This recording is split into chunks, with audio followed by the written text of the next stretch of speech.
Bismillahirrahmanirrahim. Assalamualaikum warahmatullahi wabarakatuh. Innal hamdalillah nahmaduhu wa nasta'inuhu wa nastaghfiruhu wa natubu ilayhi wa na'udzu billahi min shururi anfusina wa sayyiati a'malina. May yahdihillahu fala mudilla lahu wa may yudlil fala hadiya lahu. Wa asyhadu an la ilaha illallah wahdahu la syarika lahu wa asyhadu anna Muhammadan 'abduhu wa rasuluhu la nabiyya ba'dahu. Ya ayyuhalladzina amanu taqullaha haqqa tuqatih wa la tamutunna illa wa antum muslimun. Fa inna ahsanal kalami kalamullah wa khairal huda huda Muhammadin sallallahu alaihi wasallam. Syarrul umuri muhdatsatuha wa kullu muhdatsatin bid'ah wa kullu bid'atin dhalalah wa kullu dhalalatin finnar. Para hadirin dan hadirat yang dirahmati oleh Allah Subhanahu wa taala. Alhamdulillah, segala puji dan syukur kita panjatkan kehadirat Allah Subhanahu wa taala yang senantiasa memberikan kita karunia dan anugerah yang tiada henti-hentinya. Salawat dan salam semoga tercurahkan kepada junjungan Nabi Muhammad SAW, juga kepada keluarganya, seluruh para sahabat beliau serta orang-orang yang setia meniti jalan beliau hingga akhir zaman kelak. Pembahasan kita pada kesempatan pagi hari ini adalah tentang kisah Nabi Sulaiman alaihissalam. Kisah Nabi Sulaiman alaihissalam, dan Allah Subhanahu wa taala yang menyebut kisah Nabi Sulaiman alaihissalam dalam beberapa surat, ya, di antaranya seperti surat Saba, ya, kemudian surat Shad dan juga surat An-Naml. Demikian juga surat Al-Anbiya. Dan Nabi Sulaiman, kisah Nabi Sulaiman salah satu kisah Nabi yang diceritakan oleh Allah Subhanahu wa taala dengan cukup panjang. Sebagaimana ada nabi-nabi yang lain yang Allah ceritakan cukup panjang. Yang paling panjang adalah Nabi Musa alaihissalam. Di antaranya juga Nabi Sulaiman alaihissalam. Dan Nabi Sulaiman termasuk di antara para nabi yang diagungkan oleh Bani Israel, oleh orang-orang Yahudi. Oleh karenanya Allah Subhanahu wa taala menyebutkan sebagian cuplikan dari kisah Nabi Sulaiman dengan agak detail. Karena orang Yahudi waktu itu tinggal di kota Madinah dan Nabi SAW mendakwai mereka, dan Nabi SAW menyebutkan kisah-kisah yang berkaitan dengan nabi-nabi yang mereka agungkan. Mereka mengagungkan Nabi Musa, kemudian mengagungkan Nabi Daud dan juga Nabi Sulaiman alaihissalam. Bahkan mereka kenapa sampai sekarang menetap di Israel, ya, atau di Palestina dalam rangka untuk membangun Haikal Sulaiman Raya. Mereka ingin menegakkan negara mereka dari Haikal Sulaiman yang berada di Palestina, sehingga mereka tidak akan pergi dari situ. Para hadirin yang Allah Subhanahu wa taala, Allah Subhanahu wa taala tatkala menyebutkan kisah-kisah dalam Al-Qur'an, ya, tentunya bukan hanya sekedar sebagai tasliyah, sebagai hiburan atau pengantar tidur, tetapi tentunya di balik kisah-kisah yang Allah sebutkan pasti ada faedah, pasti ada pelajaran dan ada hikmah. Kata Allah Subhanahu wa taala, "Laqad kana fi qasasihim ibratun li ulil albab." Maka hadits yuftara, sungguh pada kisah-kisah mereka terdapat pelajaran bagi orang-orang yang berpikir. Dan kisah-kisah yang Allah sebutkan maka hadits yuftara, bukanlah kisah fiktif, namun kisah yang benar-benar pernah terjadi. Saya ingatkan ini kenapa? Karena kisah yang berkaitan dengan Nabi Sulaiman di luar daripada nalar manusia, ya, luar biasa keajaiban, ya. Bagaimana Nabi Sulaiman berbicara dengan burung hudhud, ya. Bagaimana Sigasana Ratu Balqis bisa didatangkan dalam waktu sekejap, bagaimana Nabi Sulaiman kemudian mengendarai angin. Ini semua perkara-perkara yang di luar nalar manusia, ya. Agar tadi kata Allah, maka haditsa yuftara, ini bukan kisah fiktif tapi benar-benar pernah terjadi. Jangan kita berpendapat seperti orang-orang liberal yang disebutkan oleh ulil absar, ya, yang mengatakan bahwa kisah-kisah dalam Al-Quran hanyalah dongeng, hanyalah dongeng-dongeng yang dibuat oleh Allah, meskipun tidak harus benar adanya, untuk membentuk ada risalah, ada suatu pesan yang Allah ingin sampaikan, dan Allah sampaikan dalam bentuk kisah-kisah yang merupakan dongeng. Dan ini merupakan kekufuran tatkala menganggap Allah adalah pendongeng, ya, sebagaimana dikatakan oleh ulil absar. Para hadirin Allah Subhanahu wa taala, Allah Subhanahu wa taala mengatakan, "Faqsusil qasas la'allahum yatafakkarun." Kisahkanlah kisah-kisah wahai Muhammad, la'allahum yatafakkarun, semoga mereka berpikir. Ini menunjukkan kisah-kisah yang Allah sebutkan pasti ada pelajaran dan kita disuruh berpikir untuk mengambil hikmah dari kisah-kisah tersebut, untuk mengambil hikmah dari kisah-kisah tersebut. Dan saya katakan di antara kisah-kisah Nabi yang panjang selain Nabi Musa dan Nabi Sulaiman. Kenapa? Karena Allah Subhanahu wa taala memberikan mukjizat kepada Nabi Muhammad SAW untuk membuktikan bahwa Al-Qur'an ini benar-benar datang dari Allah Subhanahu wa taala. Buktinya Nabi Muhammad SAW tidak tahu membaca dan tidak bisa menulis, dan tidak pernah membaca Taurat dan tidak pernah membaca Injil, ya, dan tidak pernah menelaah cerita-cerita yang disampaikan oleh Bani Israel. Akan tetapi Rasulullah SAW bisa menceritakan kisah nabi-nabi yang diagunkan oleh Bani Israel dengan detail. Nabi SAW hidup berkembang tumbuh dan berkembang di Mekah. Ya. Di sana tidak ada orang Yahudi. Orang Yahudi konsentrasi mereka, tinggal mereka di kota Madinah, karena mereka tahu bahwasanya akan ada nabi yang berhijrah ke kota Madinah, sehingga banyak orang-orang Yahudi tinggal di kota Madinah menantikan kedatangan nabi tersebut. Bahkan mereka telah sesumbar mengatakan kepada orang-orang suku Aus dan suku Khazraj bahwa min qablu yastaftununa alladziina kafaru. Mereka dahulu mengatakan kepada orang-orang musyrikin yang ada di Madinah, dan mereka sering bertikai dengan orang musyrikin yang ada di kota Madinah. Kata orang Yahudi, nanti akan datang nabi baru, akan datang seorang nabi, dan kami akan bersama nabi tersebut membantai kalian. Tatkala datang nabi tersebut, padahal mereka sudah mengetahui sifat nabi tersebut dengan detail, ya Allah mengatakan ya'rifunahu kama ya'rifuna abna'ahum. Mereka mengenal Nabi Muhammad SAW sebagaimana mereka mengenal anak mereka, dan ini penegasan luar biasa dari Allah tentang pengenalan mereka. Mereka kenal Nabi Muhammad SAW sebagaimana mengenal anak mereka, ya.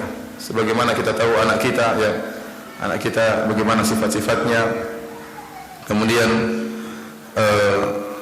selain sifat-sifatnya, bagaimana kondisi fisiknya, dia main kemana saja, siapa teman-temannya. Maka demikian orang Yahudi mengenal betul siapa Nabi Muhammad SAW, sehingga mereka tahu di mana Nabi tersebut akan berhijrah, ya, di mana Allah akan mendatangkan kemenangan, itu dari kota Madinah. Maka sengaja mereka tinggal di kota Madinah. Namun ada satu sifat yang mereka tidak sadari, ternyata Nabi tersebut bukan dari golongan Yahudi, bukan dari golongan Bani Israel. Meskipun sifat-sifat yang ada pada Nabi Muhammad SAW persis sebagaimana yang mereka ketahui, hanya karena Nabi Muhammad bukanlah orang Bani Israel, dari suku Bani Israel, maka mereka pun kufur kepada Nabi Muhammad SAW. Falamma ja'ahum ma'arafu kafaru bih. Tatkala datang yang telah mereka kenali, mereka kufur kepada Nabi Muhammad SAW. Nah, Allah menurunkan mukjizat berupa Al-Quran kepada Nabi SAW, di mana Nabi SAW tidak bisa baca, tidak bisa tulis, namun bisa menceritakan kisah Nabi Musa dengan detail, dan di antara juga kisah Nabi Sulaiman dengan detail. Bahkan mungkin ada perselisihan di antara mereka tentang kisah Sulaiman atau kisah Musa. Allah datangkan kisah yang benar yang menjelaskan mana yang benar di antara perselisihan mereka. Inna hadzal Qur'an yaqussu ala bani Israil aktsara alladhi hum fihi yakhtalifun. Kata Allah Subhanahu wa taala, sungguhnya Al-Qur'an ini mengisahkan kepada Bani Israel kebanyakan apa yang mereka khilafkan. Jadi terkadang mereka khilaf tentang kisah Nabi Musa. Nabi Musa begini, tentang Sulaiman. Allah datangkan kisah yang menjelaskan kisah yang sebenarnya dari kisah Nabi Musa dan kisah Nabi Sulaiman alaihi wassalam. Yang ini semua dalil bahwasanya Al-Qur'an benar-benar datang dari Allah Subhanahu wa taala. Tapi para hadirin yang dirahmati Allah Subhanahu wa taala, di antara keistimewaan Nabi Sulaiman yang akan kita sampaikan pada pagi hari ini, Nabi Sulaiman alaihissalam adalah seorang nabi sekaligus seorang raja. Dan kita tahu selain Nabi Sulaiman, yang merupakan seorang raja sekaligus nabi adalah ayahnya Nabi Daud alaihissalam. Adapun nabi-nabi yang lainnya adalah bukan raja, ya. Kebanyakan nabi-nabi yang lainnya hidupnya pas-pasan atau mungkin miskin, ya. Tetapi Nabi Sulaiman nabi dan juga sangat kaya raya. Kenapa? Dia seorang raja, ya. Oleh karenanya Allah mendatangkan kisah Nabi Sulaiman untuk memberi contoh tentang seorang hamba Allah yang bersyukur kepada Allah Subhanahu wa taala, diberikan kekayaan dan sangat bersyukur kepada Allah Subhanahu wa taala tatkala kekayaan tersebut digunakan di jalan Allah Subhanahu wa taala.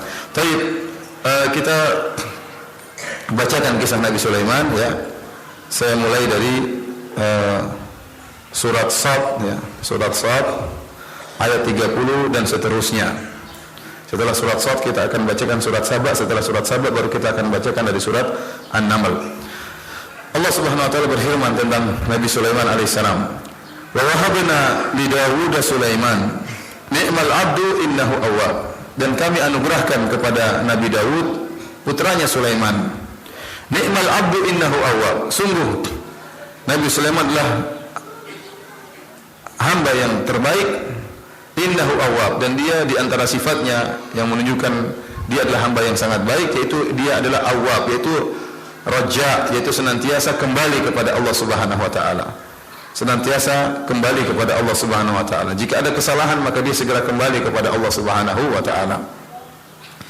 Setelah Allah memuji Nabi Sulaiman dengan mengatakan dia adalah awwab, adalah hamba Allah, ni'mal abdu awwab, hamba yang sangat baik, yang senantiasa kembali kepada Allah, maka Allah sebutkan contoh bagaimana Nabi Sulaiman alaihissalam pernah salah kemudian segera kembali kepada Allah Subhanahu wa taala. Allah berfirman dalam ayat 31, "Idh urida 'alaihi bil 'ashyi safinatul jiyad." Tatkala di waktu sore Nabi Sulaiman dipaparkan atau ditunjukkan kepada dia pameran kuda. Pameran kuda-kuda yang indah, yang kuat berlari, ya. Dan Nabi Sulaiman alaihissalam suka melihat kuda-kuda tersebut, kuda-kuda perang, kuda-kuda yang kuat, ya, diperlihatkan, dipertontonkan kepada Nabi Sulaiman. Dia raja punya kebiasaan, ya. Di antara kesenangan Nabi Sulaiman melihat kuda-kuda perang tersebut. Qadarullah Nabi Sulaiman sibuk melihat kuda-kuda perang tersebut sampai akhirnya di sore hari, sampai akhirnya terbenam matahari dan dia belum sempat berzikir petang. Ada yang mengatakan dia lupa untuk sholat di waktu tersebut. Ada yang mengatakan beliau lupa untuk berzikir atau zikir petang hari. Kata Nabi Sulaiman, "Faqala inni ahbabtu hubbal khair an dzikri rabbi hatta tawarat bil hijab." Sungguhnya aku ya mencintai atau menyukai melihat kuda-kuda tersebut. Hubbal khair maksudnya kuda-kuda, al khair di sini maksudnya kuda-kuda pilihan tadi. An dzikri rabbi, sampai aku lalai dari mengingat Rabbku, hatta tawarat bil hijab, sampai akhirnya matahari tenggelam. Ini kesalahan Nabi Sulaiman alaihissalam. Disebutkan kuda-kuda tersebut safinat, adalah kuda-kuda yang hebat, kuda-kuda yang sangat indah. Ada yang mengatakan kuda-kuda tersebut adalah kuda-kuda yang memiliki sayap. Wallahu a'lam bishawab, ya. Tidak ada dalil yang kuat apakah dia kuda-kuda biasa, ya. Ya, safinat yaitu kuda-kuda yang bisa berdiri dengan 3 kaki. Ya, dia berdiri 3 kaki kemudian kaki satunya diangkat. Ada yang mengatakan kuda-kuda Nabi Sulaiman adalah kuda-kuda yang memiliki sayap, ya. Sebagaimana dalam hadis Aisyah radhiyallahu taala anha, tatkala Rasulullah SAW melihat Aisyah sedang bermain-main boneka, tiba-tiba di antara boneka-boneka Aisyah ada boneka kuda. Ya. Kuda tersebut ada 2 sayapnya. Maka Rasulullah SAW bertanya kepada Aisyah, "Afa Rasulullahu janahan?" Wahai Aisyah, apakah kuda punya 2 sayap? Apakah kuda ada sayapnya 2? Maka kata Aisyah radhiyallahu taala anha, "Ama alimta anna li Sulaimana khailan lahu ajniha?" Tidakkah kau tahu wahai Rasulullah, sungguhnya kudanya Nabi Sulaiman punya sayap-sayap? Maka fadhahika Nabi sallallahu alaihi wasallam hatta badat nawajiduhu. Rasulullah SAW pun tertawa sampai terlihat geraham beliau. Jadi Rasulullah SAW tidak mengingkari Aisyah dengan mengatakan enggak, Nabi Sulaiman kudanya cuma tidak punya sayap. Tapi Rasulullah SAW mendiamkan perkataan Aisyah, tidak ditetapkan dan juga tidak diingkari. Jadi bisa jadi Nabi Sulaiman dulu kudanya bersayap. Wallahu a'lam bishawab, ya, kita nggak tahu. Tetapi bisa jadi kuda Nabi Sulaiman kuda yang biasa namun indah, kuat, sehingga menjadikan Nabi Sulaiman lalai tatkala sibuk melihat kuda yang indah tersebut. Mungkin berbagai macam kuda dipertontonkan di hadapan Nabi Sulaiman, sehingga Nabi Sulaiman alaihissalam lupa untuk berzikir di petang hari. Tatkala beliau sadar bahwasanya beliau salah, lupa berzikir di petang hari, maka Nabi Sulaiman ingin menebus kesalahannya. Apa kata Allah Subhanahu wa taala? Mengisahkan, menghikayatkan perkataan Nabi Sulaiman. "Rudduha alayya fatafiqa mashan bisuqi wal a'nab." Setelah kuda-kuda tersebut selesai dari pameran, matahari sudah tenggelam, Nabi Sulaiman lupa bahwasanya dia belum berzikir, maka dia mengatakan, "Rudduha alayya," kembalikan kuda-kuda tersebut. Dikembalikan lagi kepada Nabi Sulaiman alaihissalam, fatafiqa masam bisuqi wal a'naq. Maka Nabi Sulaiman pun menyembelih kuda-kuda tersebut. Kenapa? Karena kuda-kuda inilah yang membuat beliau lalai alaihissalam, sehingga beliau sembelih diserahkan untuk Allah Subhanahu wa taala, ya. Disembelih, ya, diserahkan untuk Allah Subhanahu wa taala. Dan ini bukti firman Allah tentang Nabi Sulaiman, innahu awwab. Dia adalah seorang hamba yang senantiasa kembali. Kalau melakukan kesalahan, langsung dia tebus. Alaihi salam. Ya. Kenapa? Karena kuda-kuda ini telah membuat beliau lalai, maka beliau sumbangkan di jalan Allah Subhanahu wa taala. Makanya antum kalau punya mobil baru, ternyata mobil tersebut melalaikan antum, sumbangkan ke pondok sini. Ya. Ini bikin lalai saya, tidak sempat, ya, salat, lupa berzikir pagi petang. Sudah, ya. Sumbangkan ke pondok, insyaallah pondok dengan senang hati menerima, ya. Jadi dibunuhlah kuda-kuda tersebut oleh Nabi Sulaiman karena kuda-kuda inilah yang membuat beliau lalai. Oleh karenanya ini kita ambil pelajaran, kalau ada sesuatu yang membuat kita lalai, kita tinggalkan. Kita lalai sekarang, kita biarkan lalai lagi berikutnya. Nabi Sulaiman tidak ingin. Bayangkan cuma gara-gara lupa zikir petang. Kemudian dia pun menyembelih kuda-kuda tersebut. Inilah para anbiya, ya. Kita mungkin lupa ini, lupa salat jamaah, lupa zikir, ya. Memang tidak pernah zikir pagi petang, bukan lupa. Dan lain-lainnya cuek-cuek aja, biasa-biasa saja, ya. Bagaimana kuat ibadahnya para nabi-nabi terdahulu, nabi-nabi kita. Kemudian Allah Subhanahu wa taala menyebutkan tentang ujian yang pernah Allah berikan kepada Nabi Sulaiman pada ayat 34. Allah berfirman, "Wa laqad fatanna Sulaiman wa alqaina ala kursiyyihi jasadan thumma anab." Sungguh kami telah menguji Sulaiman. Ujian ini, ya, kata Allah, wa alqaina ala kursiyyihi jasadan thumma anab. Maka kami melemparkan di atas kursinya, di atas singgasananya, jasadan, sebuah jasad, thumma anab, kemudian ia pun bertobat. Ada khilaf yang panjang tentang para ulama apa maksud ayat ini. Ya, ada yang mengatakan maksudnya Nabi Sulaiman, ya, lupa untuk mengucapkan insyaallah dalam hadisnya ketika dia mengatakan la atufanna lailah mi'ata imra'ah. Malam hari ini aku akan menggilir 100 wanita, ya. Berapa wanita? 100 wanita. Talidu kullu wahidatin minhunna gulaman yuqatilu fi sabilillah. Semuanya akan hamil dan semuanya akan melahirkan anak yang akan berjihad di jalan Allah Subhanahu wa taala. Malaikat Jibril mengatakan, "Qul insyaallah." Ucapkanlah insyaallah wahai Sulaiman. Nabi Sulaiman lupa. Maka malam itu dia pun menggauli 100 apa? Wanita. Dan ini menunjukkan kuatnya Nabi Sulaiman, ya. Ya, 100 wanita dan setiap wanita ejakulasi. Ya tidak? Karena semuanya harus hamil. Ya, 100 wanita, ya, namun gara-gara dulu lupa untuk mengucapkan insyaallah, maka ternyata semua tidak ada yang hamil. Kecuali satu, itu pun melahirkan nisfu rajul, hanya anak yang cacat, ya. Sebagian ulama kalau tidak salah seperti Syekh Muhammad Al-Amin Asy-Syanqiti dalam tafsirnya, maksudnya kami melemparkan jasad di atas kursinya, yaitu anak yang cacat tadi. Karena Nabi Sulaiman lupa mengucapkan apa? Insyaallah. Kemudian dia pun bertobat. Pendapat yang lain dan banyak pendapat dalam ini, karena Syekh Abdurrahman bin Nasir Sa'di menyebutkan maksudnya jasadan artinya syaitanan. Allah menjadikan syaitan sempat menguasai singgasana Sulaiman dalam beberapa waktu karena kesalahan yang dilakukan oleh Nabi Sulaiman. Kesalahan ya sebagai sifat manusiawi Nabi Sulaiman, ya. Kemudian Nabi Sulaiman segera bertobat kepada Allah Subhanahu wa taala. Karena sifatnya adalah awwab, suka kembali kepada Allah Subhanahu wa taala. Akhirnya kerajaan Sulaiman sempat dikuasai oleh jin, oleh syaitan. Dan tatkala syaitan menguasai kerajaan Sulaiman, maka dia berulah di kerajaan Sulaiman. Di antaranya dia menulis raja-raja, menulis jampi-jampi, kemudian diletakkan di kerajaan Sulaiman. Sehingga banyak orang tatkala Sulaiman meninggal alaihissalam, mereka mendapati raja-raja tersebut, mereka menyangka itulah raja-raja jampi-jampi yang diajarkan oleh Nabi Sulaiman untuk menguasai para jin. Makanya Allah mengatakan dalam surat Al-Baqarah, wattaba'u ma tatlu syayatinu ala mulki Sulaiman wa ma kafara Sulaiman walakinna syayatina kafaru yu'allimuna an-nasa as-sihr.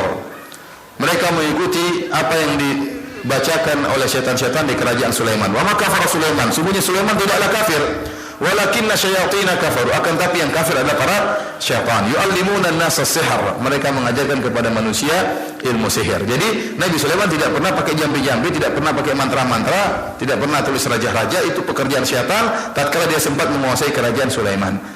Nabi Sulaiman segera bertobat kepada Allah Subhanahu wa taala, kemudian dia berdoa kepada Allah tatkala kerajaannya dikuasai oleh jin. Qala rabbi ighfirli wa hab li mulkan la yanbaghi li ahadin min ba'di innaka antal wahhab. Pertama dia mengakui kesalahan. Dia mengatakan rabbi ighfirli, Allah ampunilah aku. Wa hab li, dan anugerahkanlah kepadaku mulkan, kerajaan la yanbaghi li ahadin min ba'di, kerajaan yang tidak boleh seorang pun memiliki kerajaan seperti itu setelahku. Innaka antal wahhab, sungguhnya engkau adalah maha pemberi anugerah. Dan doa yang dikabulkan diantaranya dibuka dengan pengakuan seorang dengan dosanya, ya. Sebagaimana Nabi Yunus alaihissalam mengatakan la ilaha illa anta subhanaka inni kuntu minadh dhalimin. Tatkala Nabi Yusuf ditelan oleh ikan paus, dia mengatakan la ilaha illa anta, tidak ada sembahan yang berhak disembah kecuali engkau ya Allah.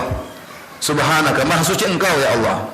Inni kuntu minadh dhalimin, aku termasuk orang-orang yang zalim. Dia mengakui apa? Kesalahannya. Maka Allah selamatkan Nabi Yunus. Demikian juga Nabi Sulaiman, tatkala dia berdoa kepada Allah, dia mengatakan rabbi ighfirli, ya Allah ampunilah aku atas kesalahanku.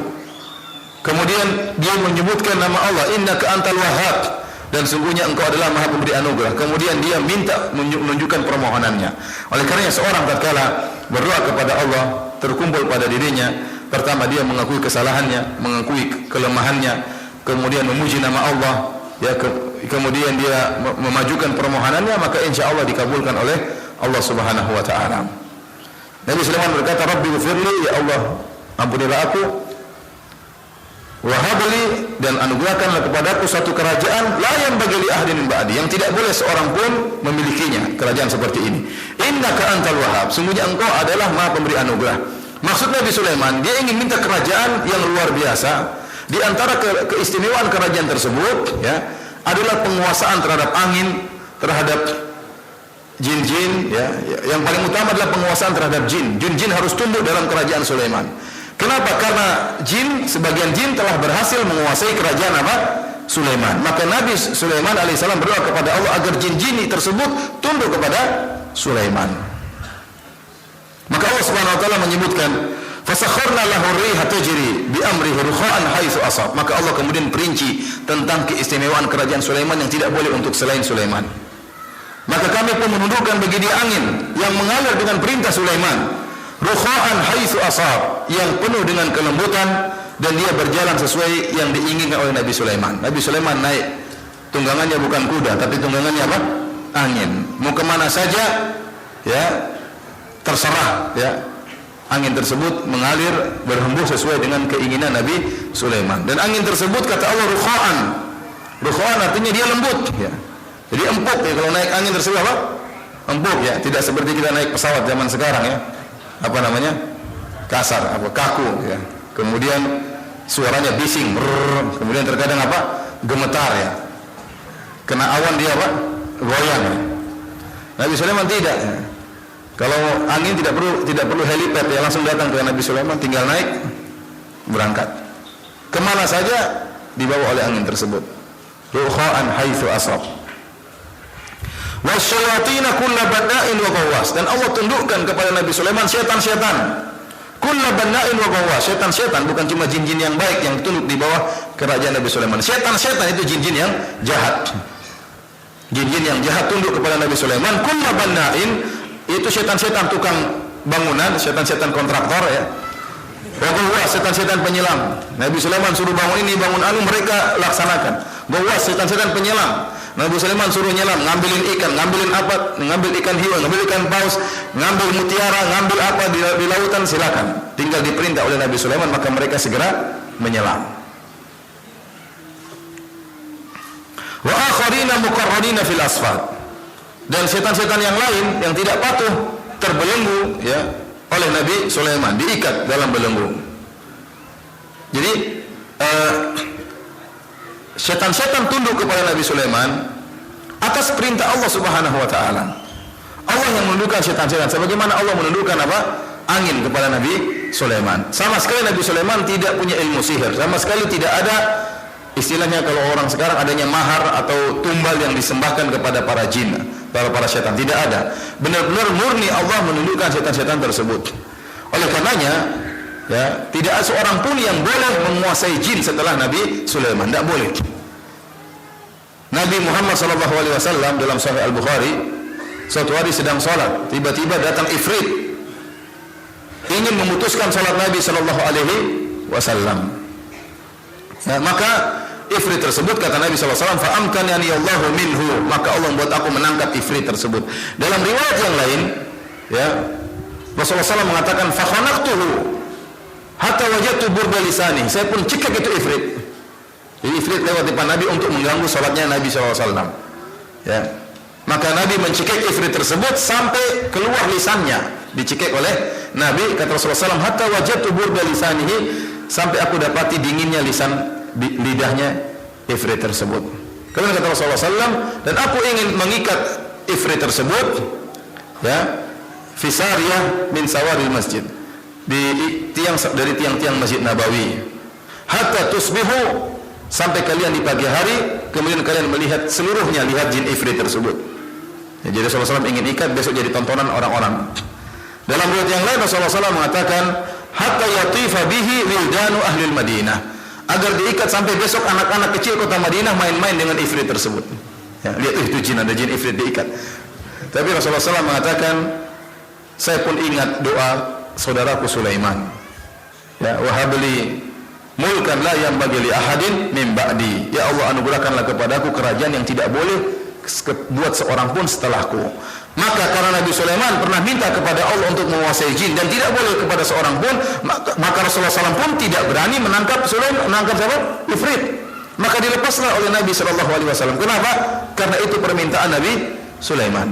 Oleh karena Rasulullah SAW tidak pernah punya anak buah jin. Rasulullah SAW tidak pernah punya pasukan jin, apalagi memerintah jin. Kenapa? Itu melanggar doanya siapa? Nabi Sulaiman alaihissalam. Rasulullah SAW mengalami banyak peperangan, dari perang Badar, perang Uhud, perang Khandaq, ya, dan berbagai macam peperangan, perang Hunain, ya. Tetapi tidak ada pasukan jin yang kemudian diikut sertakan dalam peperangan tersebut. Karena memang Rasulullah SAW tidak boleh menguasai jin. Oleh karena orang-orang yang menguasai jin, mereka telah melanggar, ya, telah melanggar doa Nabi Sulaiman alaihissalam, menjadikan jin sebagai khadam. Dan tidak mungkin jin menjadi khadam bagi mereka kecuali mereka telah bayar tumbal. Pasti ada timbal balik. Sebagaimana firman Allah Subhanahu wa taala, "Ya ma'syaral jinni qad istakthartum minal ins wa qala awliya'uhum minal insi rabbana istamta'a ba'duna bi ba'd wa balaghana ajalana alladhi ajjalta lana." Tatkala hari kiamat kala Allah kumpulkan jin dan manusia, Allah mengatakan, wahai jin, sungguh kalian telah banyak menyesatkan manusia. Maka wali-wali jin, wali-wali syaitan berkata, yaitu dari kalangan manusia, berkata, Rabbana istamta'a ba'duna bi ba'd, ya Rabb, kami dahulu saling senang menyenangkan di antara kami. Para ulama dalam menjelaskan, melalui tafsir seperti Al-Imam Ibn Katsir dan juga Al-Imam Al-Qurtubi rahimahumullah, bahwasanya istimta' ba'dhum bi ba'd, mereka saling senang menyenangkan, yaitu jin, ya, memerintah manusia untuk memberikan tumbal atau persyaratan dengan manusia tunduk kepada mereka, dan jin itu menyenangkan jin, ya. Adapun manusia diserahkan dengan jin karena jin membantu keperluan manusia. Oleh karenanya Allah Subhanahu wa taala berfirman dalam ayat yang lain, wa annahu kana rijalun minal insi ya'udzuuna bi rijalin minal jinni fazaduhum rahaqa. Dan sungguhnya ada sebagian manusia minta perlindungan kepada sebagian jin, maka semakin menambah kesombongan para jin dan semakin menambah kekufuran manusia tersebut, ya. Oleh karenanya sebagian orang yang mengatakan boleh kita punya khodam, Nabi Sulaiman dulu punya khodam, ini keliru.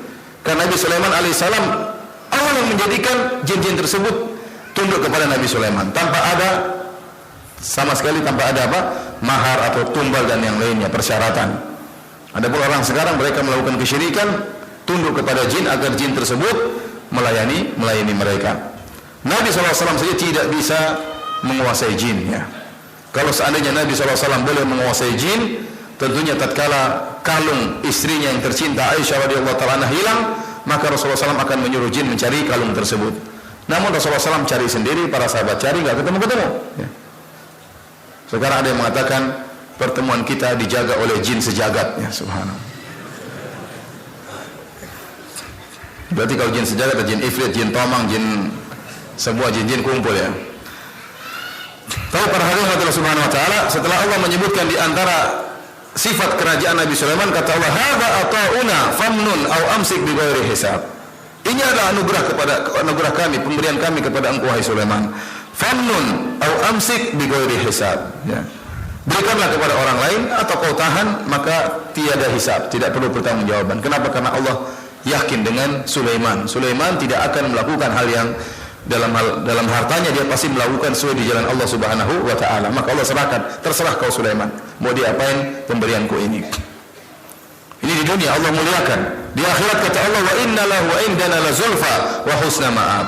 Dan sungguhnya Nabi Sulaiman memiliki kedudukan yang dekat dengan kami di akhirat kelak dan tempat kembali yang baik. Jadi Nabi Sulaiman dimuliakan di dunia dan dimuliakan di akhirat. Baik, kita lanjutkan tadi surat Sad, sekarang tadi surat Saba, ya surat Sad ya. Tadi surat Saba, surat Sad. Sad ya.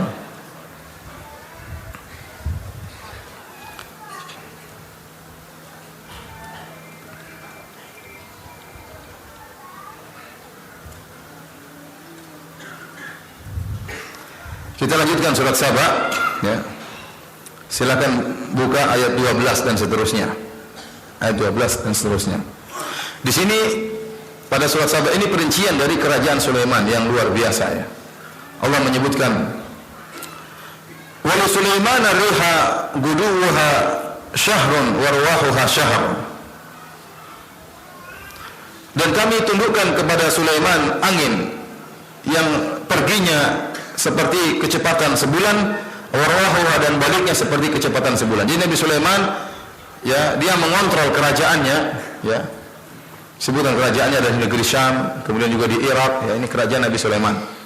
Maka dia mengontrol kerajaannya dengan menunggangi angin yang telah Allah tundukkan kepada Nabi Sulaiman. Angin tersebut rukha'an, tadi disebutkan lembut, namun dalam ayat yang disebutkan asifah, cepat.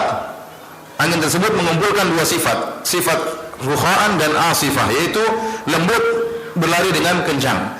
Kekencangan angin tersebut juga tidak terlalu kencang. Disebutkan yaitu perjalanan Nabi Sulaiman ya pagi hari ya, dan pulang sebelum siang hari, taruhlah perjalanannya butuh 3 jam dan balik 3 jam, dari subuh sampai duhur kira-kira berapa jam? 6 jam lah ya. Taruhlah 3 jam pergi, 3 jam balik. 3 jam pergi itu kecepatannya seperti kuda yang cepat berlari dalam waktu sebulan.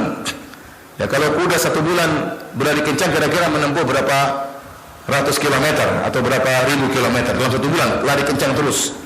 Itulah kecepatan angin Nabi Sulaiman. Demikian juga baliknya ya. Bukan secepat kilat. Kalau Nabi cepat kilat, Nabi Sulaiman bisa jatuh ya. Jadi Nabi Sulaiman anginnya lembut, kemudian berjalan kencang, namun tetap dia di atas ketentraman, di atas angin tersebut. Sebagian ahli tafsir mengatakan Nabi Sulaiman bukan cuma Sulaiman saja yang naik di atas angin. Jadi anginnya gede, naik Nabi Sulaiman, menteri-menterinya, di atasnya ada burung sehingga tetap teduh ya. Wallahu a'lam bishawab. Kita nggak tahu. Ya, mungkin pakai sejadah naik, wallahu a'lam, kita nggak tahu. Seperti Aladin ya, nggak tahu. Wallahu a'lam, itu film kartun ya. Intinya wallahu a'lam seperti apa. Intinya Nabi Sulaiman tunggangannya apa? Angin. Dan dia mengarahkan angin tersebut kemana saja yang dikehendaki oleh Nabi Sulaiman, dan larinya cepat. Guduha syahrun wa rawahuha syahrun. Ya, kecepatannya seperti kecepatan kuda yang berlari kencang selama sebulan, dan baliknya pun demikian. Kata Allah, wa asalna lahu 'ainal qitar, dan kami ya mengalirkan baginya tembaga. Jadi Allah alam ada yang mengatakan, ini ada beberapa pendapat, di antaranya pendapat Nabi Sulaiman kalau menyentuh tembaga langsung menjadi air, menjadi lembut. Terserah dia mau jadikan apa, mau jadikan tameng, mau jadikan pedang, mau jadikan apa, tidak perlu dipanaskan, tidak perlu dibakar untuk meleleh. Cuma disentuh oleh Nabi Sulaiman maka bisa lembut daripada tanah liat, tinggal dibentuk oleh Nabi Sulaiman. Ini diantara mukjizat Nabi Sulaiman alaihissalam. Kemudian Allah menyebutkan tentang jin, wa minal jinni man ya'malu baina yadayhi bi idzni rabbih. Dan di antara jin-jin, ada jin-jin yang mereka bekerja di hadapan Nabi Sulaiman dengan izin Rabb-nya. Jadi Allah ingatkan, jin-jin tersebut tunduk kepada Nabi Sulaiman bukan karena keinginan Sulaiman, tapi dengan izin siapa? Izin Allah Subhanahu wa taala. Wa man yazik minhum an amrina nudhiquhu min adzabis sa'ir. Barang siapa yang menyimpang dari perintah kami, maka kami akan merasakan dia azab yang membakar.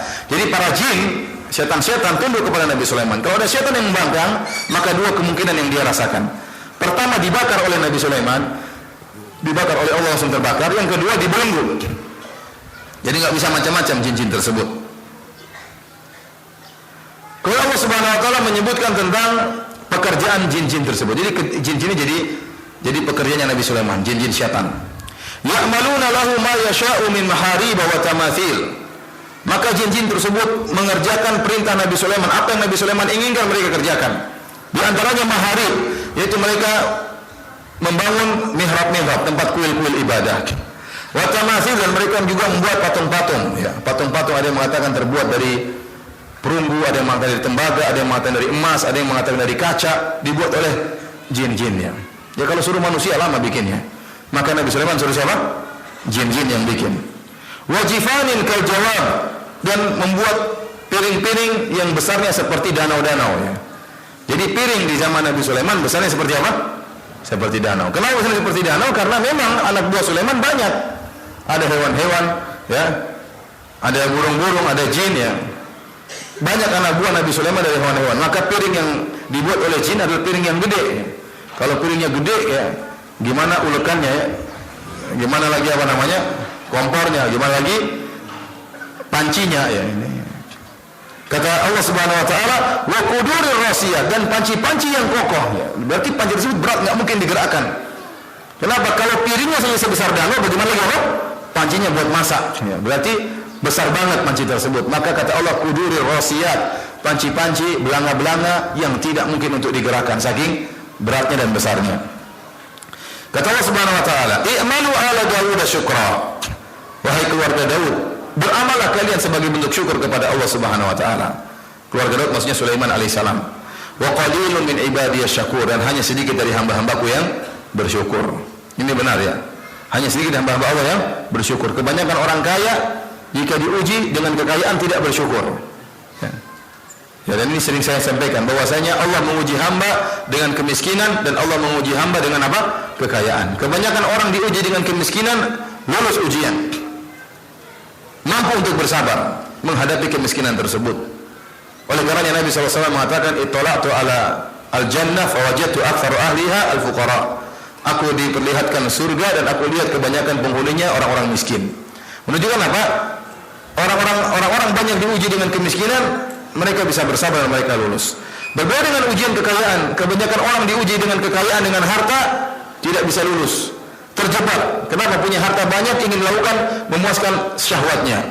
Oleh karena Allah mengatakan, "Kalla innal insana la yatgha ar-ra'ahu istaghna." Sungguhnya manusia itu akan ya berbuat tughyan, berlebih-lebihan. Kapan tatkala dia merasa dirinya sudah kaya.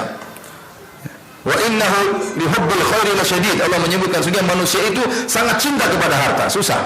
Ngeluarin suruh sedekah susah. Nabi Allah Subhanahu wa taala juga berfirman, "Wa yuhibbuna al-mala hubban jamma." Dan mereka mencintai harta dengan kecintaan yang sangat berat ya. Oleh karenanya, kebanyakan orang diuji dengan kekayaan tidak lulus. Allah mengatakan, "Wa qalilun min ibadiyasy syakur." Hanya sedikit dari hamba-hambaku yang bersyukur. Yang seperti Sulaiman jarang. Yang kaya raya namun bersyukur kepada Allah Subhanahu wa taala. Kebanyakan orang punya harta, dia lupa diri, dia ingin memuaskan syahwatnya, ingin belanja ini, lupa untuk bersedekah, lupa untuk menyalurkan harta mereka di jalan Allah Subhanahu wa taala. Oleh karenanya ya, kalau Anda diuji dengan kemiskinan ya alhamdulillah, mudah-mudahan lulus ya. Diuji dengan kekayaan, bersyukur juga mudah-mudahan apa? Lulus. Namun saya katakan tadi, kebanyakan orang diuji dengan kekayaan tidak lulus, dan kebanyakan orang diuji dengan kemiskinan apa? Lulus. Namun kalau disuruh pilih, antum pilih mana? Miskin bersabar atau kaya bersyukur? Kaya bersyukur ya. Sama, saya juga milih kaya bersyukur. Meskipun kita tahu ya, kita pede akan bersyukur. Ya lihat aja nanti, antum bersyukur tidak diberikan kelebihan harta, bersyukur atau tidak, Allah yang Maha tahu. Tapi para hadirin Allah Subhanahu wa taala, ini benar ya. Makanya kita berdoa semoga kita termasuk dari hamba-hamba Allah yang sedikit tersebut, yang pandai bersyukur kepada Allah. Yang Allah muji mereka dengan berkata, "Wa qalilun min ibadiyasy syakur." Hanya sedikit dari hambaku yang bersyukur. Baik, setelah itu Allah sebutkan tentang wafatnya Nabi Sulaiman dalam surat Saba ayat 14. Kata Allah Subhanahu wa taala, "Falamma qadayna 'alaihi al-maut." Tatkala kami kami tetapkan Nabi Sulaiman akan meninggal dunia, ma dallahum ala mautihi illa dabbatul ardi ta'kulu min sa'atah. Maka tidak ada yang menunjukkan wafatnya Nabi Sulaiman kecuali rayap yang memakan tongkat Nabi Sulaiman. Jadi ada di zaman Nabi Sulaiman, setan-setan ini sombong dan mereka sesumbar, mereka mengaku mengetahui ilmu gaib, mereka mengaku mengetahui tentang masa depan. Allah ingin membantah mereka. Bahwasanya kalian jangankan masa depan, masa sekarang pun kalian tidak tahu apa yang terjadi. Dan setan-setan tersebut mereka bekerja di hadapan Nabi Sulaiman. Mereka takut kalau ada Sulaiman. Dan disebutkan Nabi Sulaiman adalah orang yang sangat kuat. Kalau kuat, termasuk kuat dalam beribadah. Kalau beliau sudah masuk di kuilnya, kemudian pegang tongkatnya, berdiri, bisa lama sekali berdirinya, bisa berbulan-bulan beliau sholat. Setan tersebut kerja terus, nggak berani kabur. Sulaiman masih sholat, kerja. Sulaiman masih sholat. Jadi mereka nggak berani. Kalau kabur terbakar. Kalau kabur terbakar. Jadi mereka kerja terus dengan terhina, kerja di hadapan Nabi Sulaiman. Semua jin-jin yang sombong-sombong semuanya tunduk di hadapan Nabi Sulaiman. Sulaiman begitu kebiasaannya, alaihissalam. Kalau udah masuk kuilnya, sholat lama dan terus bekerja jin-jin tersebut. Suatu hari Allah hendak mencabut nyawa Nabi Sulaiman. Begitu dia masuk di kuilnya hendak sholat, nyawanya dicabut oleh Allah Subhanahu Wa Taala. Setan-setan tidak tahu. Mereka kerja terus. Sulaiman masih ada, kerja lagi. Sulaiman masih ada. Padahal Nabi Sulaiman sudah meninggal. Sebagian ulama mengatakan Nabi Sulaiman berdiam di atas tongkatnya selama 1 tahun. Jadi berdiri selama 1 tahun, setan kerja terus nggak berhenti-berhenti. Sulaiman masih sholat, nggak bisa kabur. Tahu-tahu setelah setahun tersungkurlah Nabi Sulaiman. Kata Allah Subhanahu Wa Taala, "Falamma kharra tabayyatil jinnu allau kanu ya'lamuna al-ghaib ma labithu fil adabil muhin." Tatkala setan rayap memakan tongkat Sulaiman, dan kita tahu para anbiya jasad mereka terjaga. Meskipun saya tahu Nabi Sulaiman penampilannya begitu-begitu aja.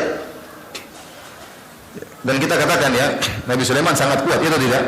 Ya tadi kuat 100 perempuan dalam apa? 1 malam. Maka antum jangan kok bisa ya 1 tahun sholat. Itu kalau ente. Kalau Nabi Sulaiman itu wajar, biasa. Ya.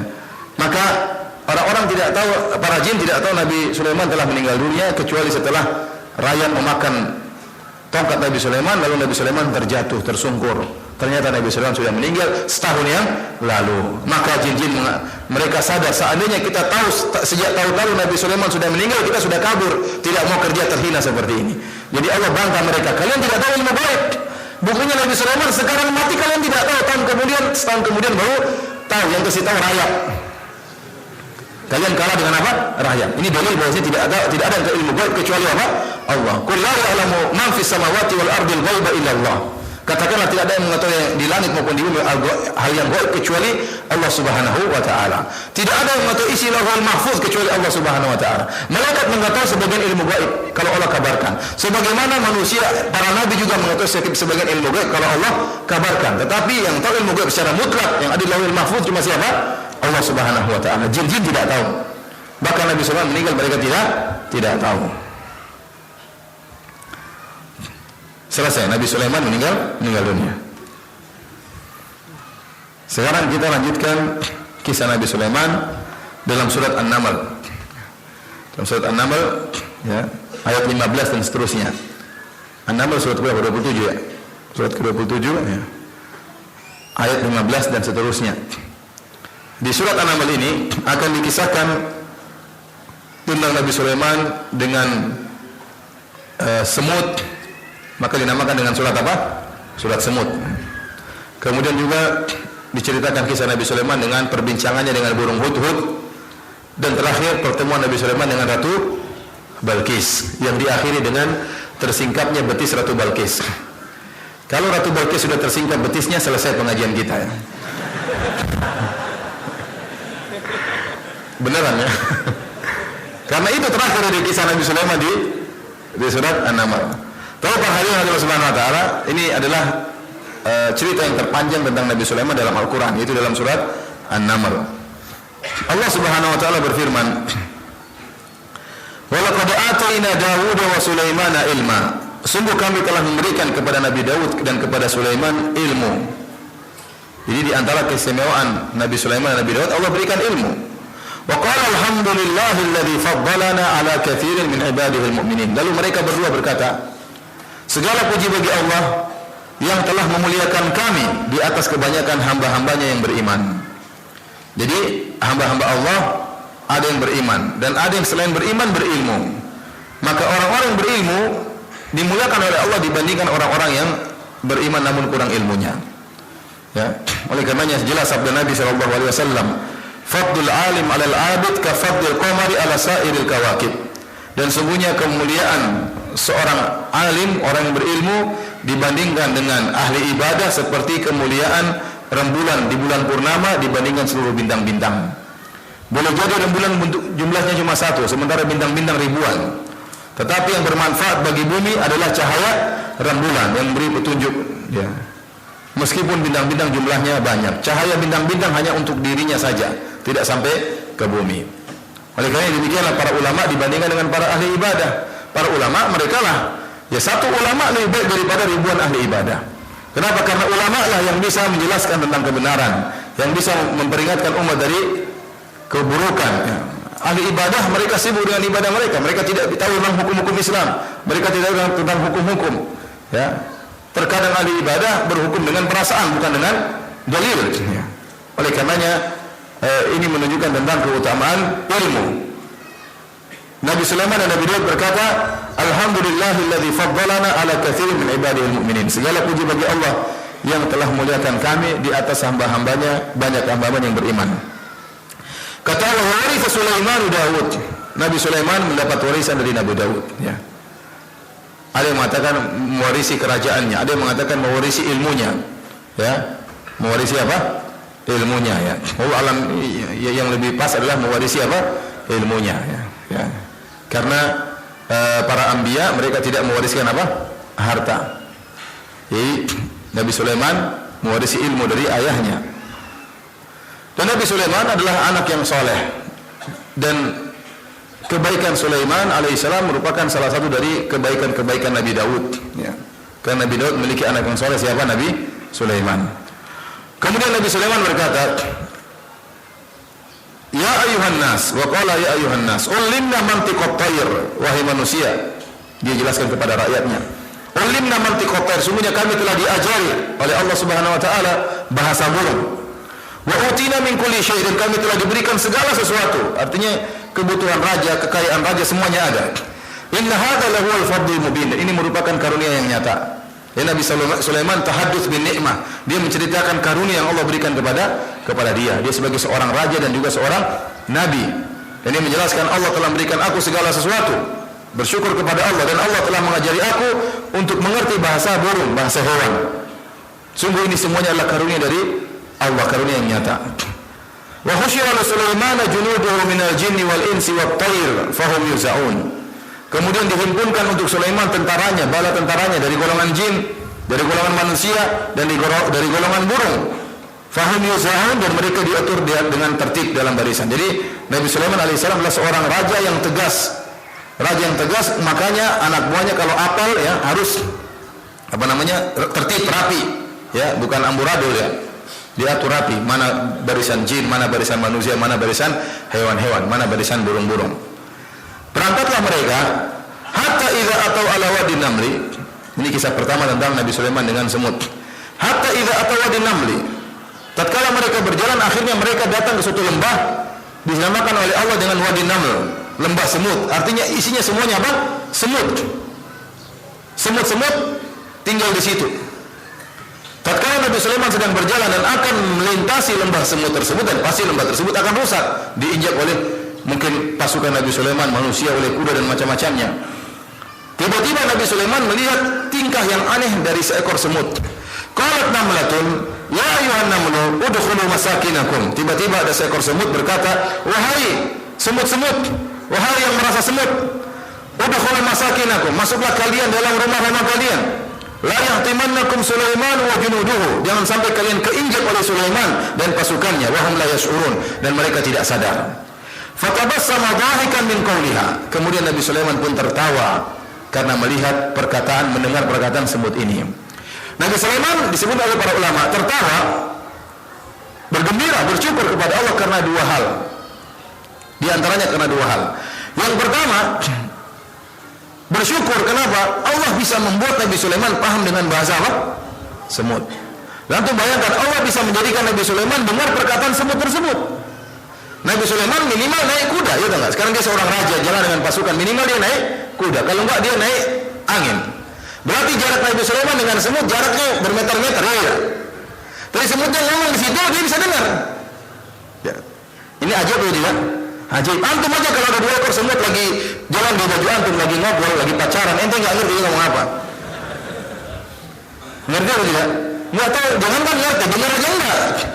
Bahkan meski semua masuk dalam telinga antum enggak tahu dia maki-maki antum enggak tahu. Ini bau sekali enggak ngerti antum. Jangan antum dengar gerakan dia karena menyentuh telinga, tapi dia ngomong ente enggak ngerti. Jangankan enggak ngerti, dengar aja enggak. Kalau suara tikus kita dengar, suara burung kita dengar, semut ngomong. Ngomongnya mana suaranya? Nabi Sulaiman dengan jarak yang jauh bisa dengar perkataan semut tersebut dan bisa paham perkataan semut tersebut. Ini berarti keajaiban bagi Nabi Sulaiman. Ini yang pertama. Yang kedua, Nabi Sulaiman tertawa gembira karena melihat tingkah dari semut itu yang luar biasa.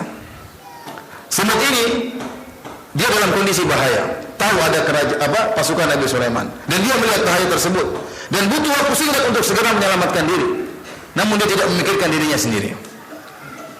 Dia memperingatkan seluruh semut-semut yang lain. Jadi dia memikirkan apa? Orang lain. Maka dia mengatakan, ya ayuhan namlu. Perhatikan ini sebenarnya mengatakan semut ini benar-benar fasih dalam bahasa Arab. Dia menggunakan bahasa Arab yang indah. Dia mengatakan ya, itu panggilan. Kalau kita bahasa Indonesianya wah. Ya ayuhan namlu. Kemudian dia menggunakan kalimat ha tanbih, peringatan. Wahai para semut. Ayuhan namlu. An-namlu di situ ya. Kalau dalam kaidah usul fikih adalah kalimat jamak, ada alif lamnya memberikan faedah keumuman. Kalau kita artikan dalam bahasa kita, wahai seluruh yang merasa semut tanpa terkecuali. Ya. Dalam bahasa Arab itu singkat dan padat. Kalau kita bahasa Indonesia kita susah, kita bilang wahai hati-hati seluruh semut tanpa terkecuali, ya terlalu panjang. Kalau bahasa Arab ya ayuhan namlu, selesai. Paham? Antum paham atau tidak? Antum tidak tahu usul fikih. Semut ini ngerti ya? Ya ayuhan namlu. Ini bahasa Arab seperti itu artinya. Wahai seluruh yang merasa semut. Udkhulu masakinakum. Masuklah kalian ke dalam rumah-rumah kalian. Jadi langsung perintah. Ini gawat. Gawat ya. Segera sampaikan perintah, hati-hati. Kemudian baru menyebutkan sebabnya. Udkhulu masakinakum. Kenapa? La yahtimannakum Sulaiman wa junuduhu. Wahum la yash'urun. Jangan sampai kalian keinjak oleh Sulaiman dan pasukannya. Subhanallah, Sulaiman dengar. Semut ini kenal sama Sulaiman. Ya atau tidak? Dia bilang jangan sampai Sulaiman menginjak kalian. Berarti dia tahu siapa? Sulaiman. Dan dia menghormati Sulaiman. Dia mengatakan Sulaiman dan pasukannya. Seluruh pasukan ini pasukannya siapa? Sulaiman. Bagaimana Sulaiman tidak tertawa? Dia tidak mengatakan itu ada manusia itu melewat. Enggak. Dia kenal Sulaiman dan dia tahu seluruh ini semua adalah anak buahnya siapa? Sulaiman. Kemudian yang menakjubkan lagi, semut ini memberi uzur kepada Sulaiman. Dia mengatakan la yahtimannakum. Jangan sampai bayangkan dia pakai nun taukid. La yahtimannakum Sulaiman. Jangan sampai sekali-sekali kalian diinjak. Kalau bahasa Indonesia. Bahasa Arab cukup la yahtimannakum Sulaiman. Jangan sampai kalian diinjak oleh Sulaiman dan anak buahnya wa hum la yash'urun, dan mereka dalam kondisi tidak sadar. Jadi ini semut memberi uzur kepada Sulaiman. Artinya kalau kalian keinjak salah kalian. Sulaiman mana tahu ada kalian di sini. Bagaimana semut ini memberi uzur kepada Nabi Sulaiman dan pasukannya. Luar biasa. Padahal dari golongan yang berbeda. Golongan semut sama golongan apa? Manusia. Nah kita sekarang manusia terkadang tidak beri uzur kepada saudara kita. Menyalah-nyalakan saudara kita. Bahkan mencari-cari kesalahan saudara kita. Oleh karenanya perhatian Allah Subhanahu wa taala inilah yang menjadikan Nabi Sulaiman tertawa ya, melihat tingkah semut yang luar biasa. Kemudian setelah kata Allah fatabassama dhahikan min qawliha, maka Sulaiman tertawa karena perkataan semut tersebut. Wa qala, kemudian segera beliau berdoa. Kenapa? Beliau bersyukur, berterima kasih. Wa qala rabbi auzi'ni an ashkura ni'mataka allati an'amta alayya wa ala walidayya. Dan beliau berkata, ya Allah, ya Rabbku, ilhamkanlah kepadaku agar aku bisa bersyukur, agar aku bisa mensyukuri nikmat-nikmat yang Kau berikan kepadaku dan kepada kedua orang tuaku. Wa an a'mala salihan tarda, dan agar aku bisa mengamalkan amal saleh. Wa adkhilni bi rahmatika fi ibadika salihin. dan masukkanlah aku dengan rahmatmu dengan kasih sayangmu dalam barisan orang-orang yang soleh. Nabi Sulaiman alaihissalam, ya, beliau tidak pernah merasa pede bahwasanya beliau hamba bersyukur. Meskipun beliau adalah seorang yang sangat bersyukur, namun beliau selalu minta agar diilhamkan oleh Allah untuk bisa bersyukur. Dan ini mengingatkan saya tentang Abdurrahman bin Auf radhiyallahu ta'ala anhu, yang suatu hari dia datang ke Mekah, kemudian dia tawaf. Saat itu ada seorang tabi'in namanya Sa'id bin Jubair, muridnya Ibnu Abbas. Sa'id bin Jubair tawaf dekat dengan Abdurrahman bin Auf, dan dia tidak mengenal siapa Abdurrahman bin Auf. Abdurrahman bin Auf selama dia tawaf, dia berdoa dengan berkata, Allahumma kini syuha nafsi, ya Allah jauhkan aku dari sifat pelit. Allahumma kini syuha nafsi, ya Allah jauhkan aku dari sifat pelit. Itu saja doanya terus. Sa'id bin Jubair bertanya, ini siapa orang ini kok minta supaya tidak pelit, seakan-akan dia orang yang pelit. Padahal Abdurrahman bin Auf bukanlah orang pelit, orang yang sangat dermawan luar biasa. Sangat dermawan luar biasa, namun tetap memohon kepada Allah agar dijauhkan dari sifat apa? Sifat pelit. Ternyata orang yang minta supaya tidak pelit tersebut adalah orang yang sangat apa? Dermawan. Dia adalah Abdurrahman bin Auf. Oleh karena perhatian kita subhanallah, kalau masalah harta itu manis ya. Kalau antum tidak latih diri antum untuk bersedekah, tidak pasangkan diri antum untuk bersedekah, antum akan berat bersedekah. Harus dilatih, harus dipaksakan, keluarkan harta di jalan Allah Subhanahu wa taala. Justru harta yang kita keluarkan itulah bekal kita di akhirat kelak. Ingat sabda Nabi sallallahu alaihi wasallam tatkala Rasulullah sallallahu menyuruh Aisyah untuk membagi-bagikan kambing yang telah disembelih. Maka Rasulullah SAW bertanya, "Ma baqiya minha?" Wahai Aisyah, bagian apa dari kambing tersebut yang masih tersisa? Kata Aisyah, "Ma baqiya minha illa katifaha."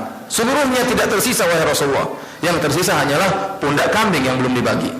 Ini yang tersisa, pundak kambing. Kata Rasulullah SAW, membalikan pola pikir Aisyah. Kata Rasulullah SAW, baqiya kulluha illa katifaha. Justru yang sudah disumbangkan semuanya itu yang tersisa. Yang tidak tersisa justru yang belum dibagi. Dan ini benar. Seluruh harta yang kita keluarkan di jalan Allah, itulah yang tersisa bagi kita di akhirat kala. Yang tidak dikeluarkan, maka tidak tersisa bagi kita. Karenanya segala yang kita sumbangkan adalah bekal kita di akhirat. Maka Nabi Sulaiman berdoa, Rabbi auzi'ni an ashkura ni'mataka allati an'amta alayya. Ya Rabbku, ilhamkanlah kepada aku agar aku bisa bersyukur, mensyukuri nikmat yang kau berikan kepadaku dan kau berikan kepada kedua orang tuaku. Wa na'amala salihan tarda, dan agar aku bisa beramal saleh yang kau ridhai. Ini dalil bahwasanya bersyukur itu melazimkan beramal. Apa maknanya bersyukur? Bersyukur kita menggunakan apa yang Allah berikan kepada kita, baik nikmat harta, nikmat kesehatan, ya, nikmat pikiran, kita gunakan untuk beramal soleh. Karena kelaziman dari bersyukur adalah beramal soleh. Kalau orang mengaku saya hamba bersyukur, namun tidak pernah beramal soleh, maka ini bukan hamba yang bersyukur. Mana buktinya dia bersyukur?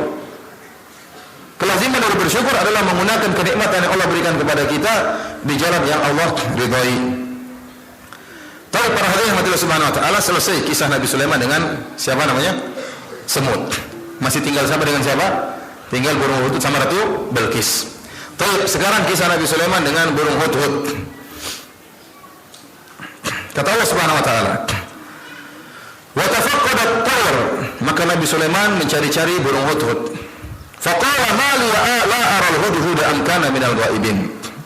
Nabi Sulaiman berkata, "Mengapa aku tidak melihat hudhud? Apakah dia sedang gaib, tidak hadir?" Berarti Nabi Sulaiman adalah raja yang disiplin. Waktu apel berarti pasukannya apa? Tertata rapi, sehingga burung hudhud tidak hadir dia tahu. Itu burung kecil. Kalau tidak hadir, kalau Nabi Sulaiman tahu, berarti dia orangnya disiplin. Selain disiplin namanya raja, selain disiplin harus tegas. Maka apa ketegasan Nabi Sulaiman? Dia berkata, "La u'adzibannahu 'adzaban syadida." Sungguh benar-benar saya akan menyiksanya dengan siksaan yang pedih. Kenapa dia terlambat datang? Ya, terlambat datang. Kata para ulama sebagian ahli tafsir mengatakan, Nabi Sulaiman mengatakan, saya akan cabut bulu-bulunya kalau datang. Mengerikan, disiksa. Kenapa datang terlambat? Maka di sini kenapa? Dicabut. Bukan, bahkan lebih daripada itu. Aula akbahannahu, saya akan sembelih dia. Kenapa? Karena terlambat datang. Aula ya'tiyani bisultanin mubin, atau dia mendatangkan alasan yang benar kenapa dia datang terlambat. Kenapa terlambat datang? Dan ini Nabi Sulaiman ucapkan di hadapan pasukannya. Yang terlambat satu, namun hukuman harus semua orang tahu. Kenapa Nabi Sulaiman tegas? Ini terlambat harus semua orang tahu. Dengan terkadang dipraktekkan di Universitas Madinah. Kalau ada yang bersalah, ditempel namanya di seluruh orang semua lihat. Di mana sebagai hukuman. Ya. Ini kembali kepada ijtihadnya. Agar sebagai pelajaran bagi yang lain. Maka Nabi SAW berkata, ini burung hudud, kalau nggak datangkan alasan kenapa dia terlambat, maka aku akan cabut bulu-bulunya atau aku akan sembelih dia. Makanya seorang pemimpin bukan cuma butuh orang yang bertakwa, orang alim, tapi butuh yang tegas. Ya, kalau orang yang pemimpin tapi pemaaf terus ya, tidak pernah kasih hukuman, badung nanti apa anak buahnya. Kepala batu melanggar terus, terlambat terus, tidak pernah kasih hukuman. Ya, kenapa? Dia sekarang sedang memimpin. Kemaslahatannya bukan berkaitan dengan dirinya, saya berkaitan dengan yayasan yang dipegang, dengan organisasi yang dia pegang. Ya. Kalau dia bisa dia maafkan, iya dia maafkan, tapi dengan maafkan yang tidak pada tempatnya, akhirnya akan memberi kemudaratan kepada keutuhan apa yang dia pegang tersebut, yayasan atau organisasi yang dia pegang. Ya, Nabi Sulaiman memandang hal ini masalah kerajaan. Pasukan harus tegas, pasukan harus datang, ya, apel pada waktunya, tidak boleh terlambat. Maka Nabi Sulaiman berkata kepada rakyatnya, kepada pasukannya, Hud kalau datang tidak bawa alasan, maka saya akan siksa dia dengan siksaan yang pedih atau saya sembelih dia. Namun burung Hud tidak lama kemudian muncul. Kata Allah, "Famakatha ghairu ba'idin." Tiba-tiba tidak lama kemudian burung Hud ini datang. Faqala ahattu bima lam tuhitu bih wa ji'tuka min saba'in binaba'in yaqin. Maka dia berkata, "Ya Sulaiman, saya punya ilmu yang kau tidak miliki dan aku telah datang dari negeri Saba dengan kabar yang yakin." Ini burung Hud sekarang dia datang terlambat. Waktu dia datang terlambat, subhanallah, dia menyampaikan suatu perkataan yang menakjubkan Sulaiman. Dia mengatakan, "Wahai Sulaiman, saya punya ilmu kau tidak tahu." Subhanallah. Ya, udah terlambat ngomong gitu. Jadi burung Hud terlambat dan dia waktu datang langsung dia mengatakan, "Ahattu bima lam tuhitu bih." Saya punya ilmu yang kau tidak tahu, wahai Sulaiman. Kenapa? Saya telah pergi ke negeri Saba. Wa ji'tuka min saba'in binaba'i yaqin. Saya akan datangkan kabar dari negeri Saba tentang kabar yang pasti, bukan katanya-katanya. Bukan baca di internet, wahai Sulaiman. Tapi apa? Langsung dilihat langsung oleh siapa? Burung Hud. Bukan orang kedua, orang ketiga, tidak. Binaba'in yakin, dengan kabar yang yakin. Dan ini kata Al-Imam Al-Qurtubi dalil bahwasanya Nabi Sulaiman tidak tahu ilmu gaib. Kenapa? Ada kejadian di negeri Saba, ada kesyirikan, Nabi Sulaiman tidak tahu. Dan burung Hud tahu, makanya dia ngecek dan dia tahu Nabi Sulaiman tidak tahu tentang kejadian di mana? Di Saba. Jangankan bicara tentang masa depan, jangankan bicara tentang masa lalu, tentang yang terjadi di alam tatkala itu Nabi Sulaiman tidak tahu. Makanya dia harus ngecek dengan anginnya, dia ngecek, mengontrol. Kenapa dia butuh kontrol? Ya, karena dia tidak tahu. Beda dengan kalau sekarang ya, saya kemarin punya ada teman dari kepolisian ya, subhanallah, dia di Jakarta dia bisa mengontrol anak buahnya semuanya pakai CCTV. Tinggal buka HP-nya, kamera nomor 1, ngapain? Nomor sampai berapa puluh kamera. Ternyata begitu cara mengontrolnya. Kalau ada anak buah yang tidur itu, ngapain tidur? Nabi Sulaiman dulu harus apa? Naik angin, mengontrol. Jadi yang di sini yang menakjubkan, kita tahu bosnya burung Hud tahu kalau rajanya Sulaiman tidak tahu ilmu gaib. Burung Hud tahu nggak Sulaiman nggak tahu ilmu gaib? Dia tahu dan dia yakin bahwasanya Nabi Sulaiman sang nabi dan sang raja tidak tahu ilmu gaib, tidak tahu apa yang terjadi di negeri Saba. Makanya dengan pedenya dia mengatakan, "Ahattu bima lam tuhitu bih." Saya punya ilmu yang kau tidak tahu, wahai Sulaiman. Kalau dia ragu-ragu, Sulaiman tahu nggak? Sulaiman tahu nggak? Ya dia nggak berani ngomong gitu, pas disembelih sama Sulaiman. Namun dia ngomong dengan yakin, dia mengatakan, "Ahattu bima lam tuhitu bih." Saya tahu, saya punya ilmu yang kau tidak tahu, Sulaiman. Berarti Hud yakin. Berarti rakyat Nabi Sulaiman tahu bahwasanya rajanya tidak tahu ilmu gaib.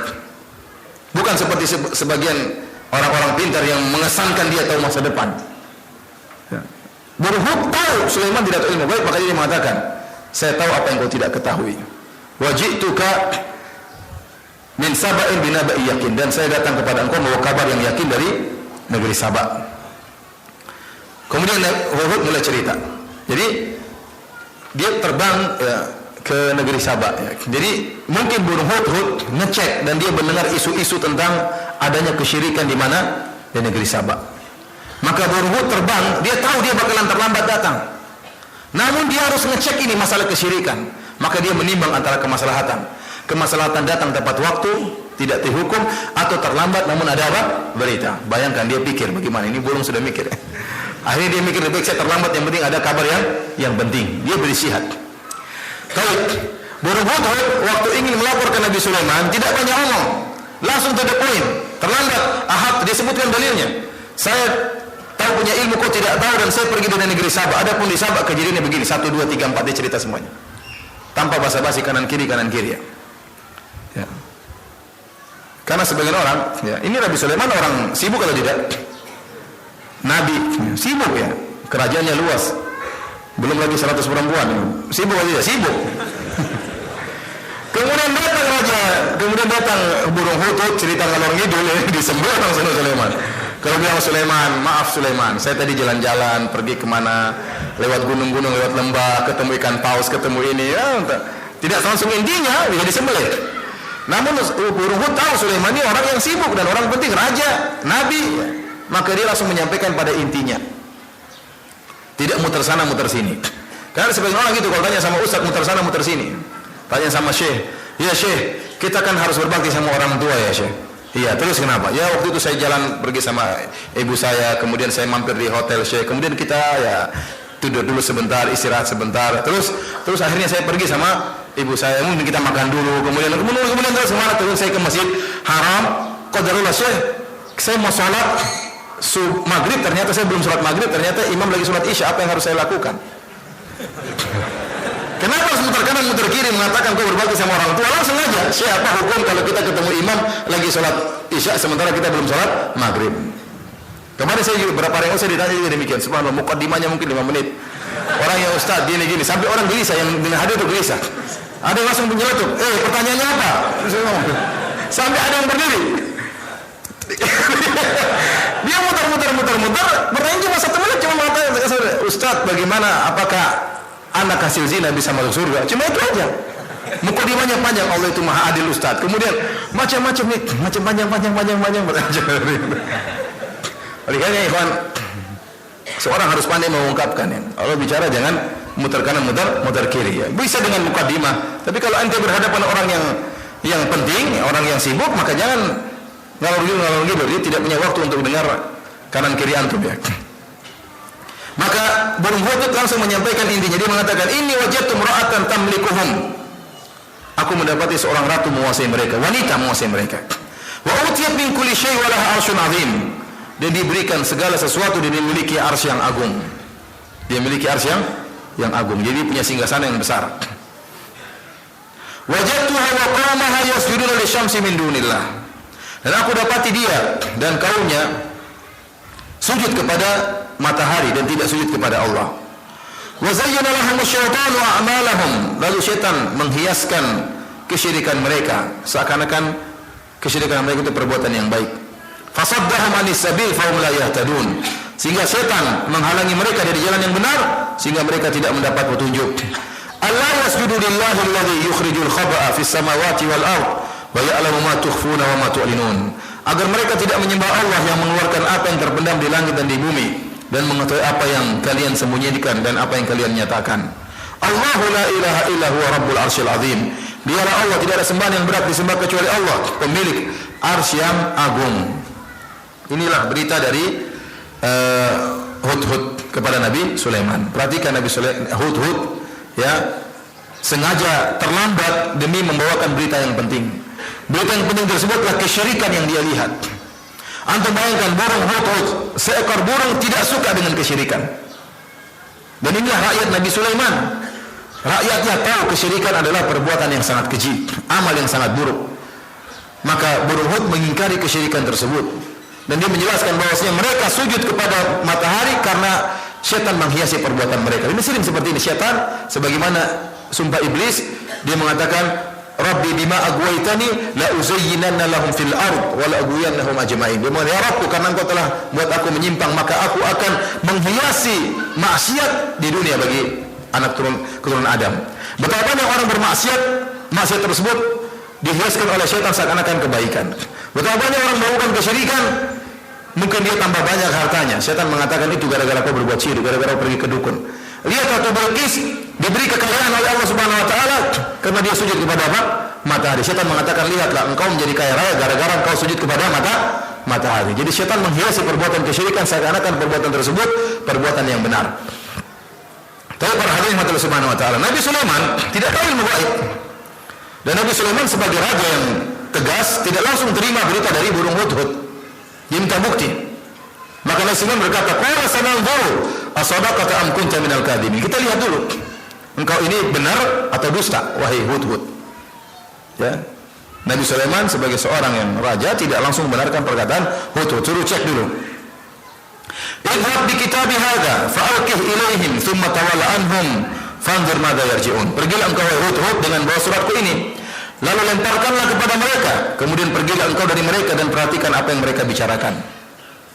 Maka subhanallah, Nabi Sulaiman tulis surat, Bismillah min Sulaiman, Bismillahirrahmanirrahim, alla ta'lu alayya wa'tuni muslimin. Dari Sulaiman, Bismillahirrahmanirrahim, datanglah kalian ya menyerahkan diri, jangan sombong kepadaku.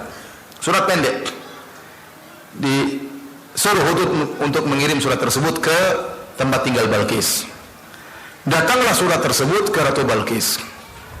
Apa kata Allah? Balqis pun mengumpulkan, Ratu Bilqis mengumpulkan apa? Anak buahnya, mengumpulkan pembesar-besarnya, menteri-menterinya dia kumpulkan.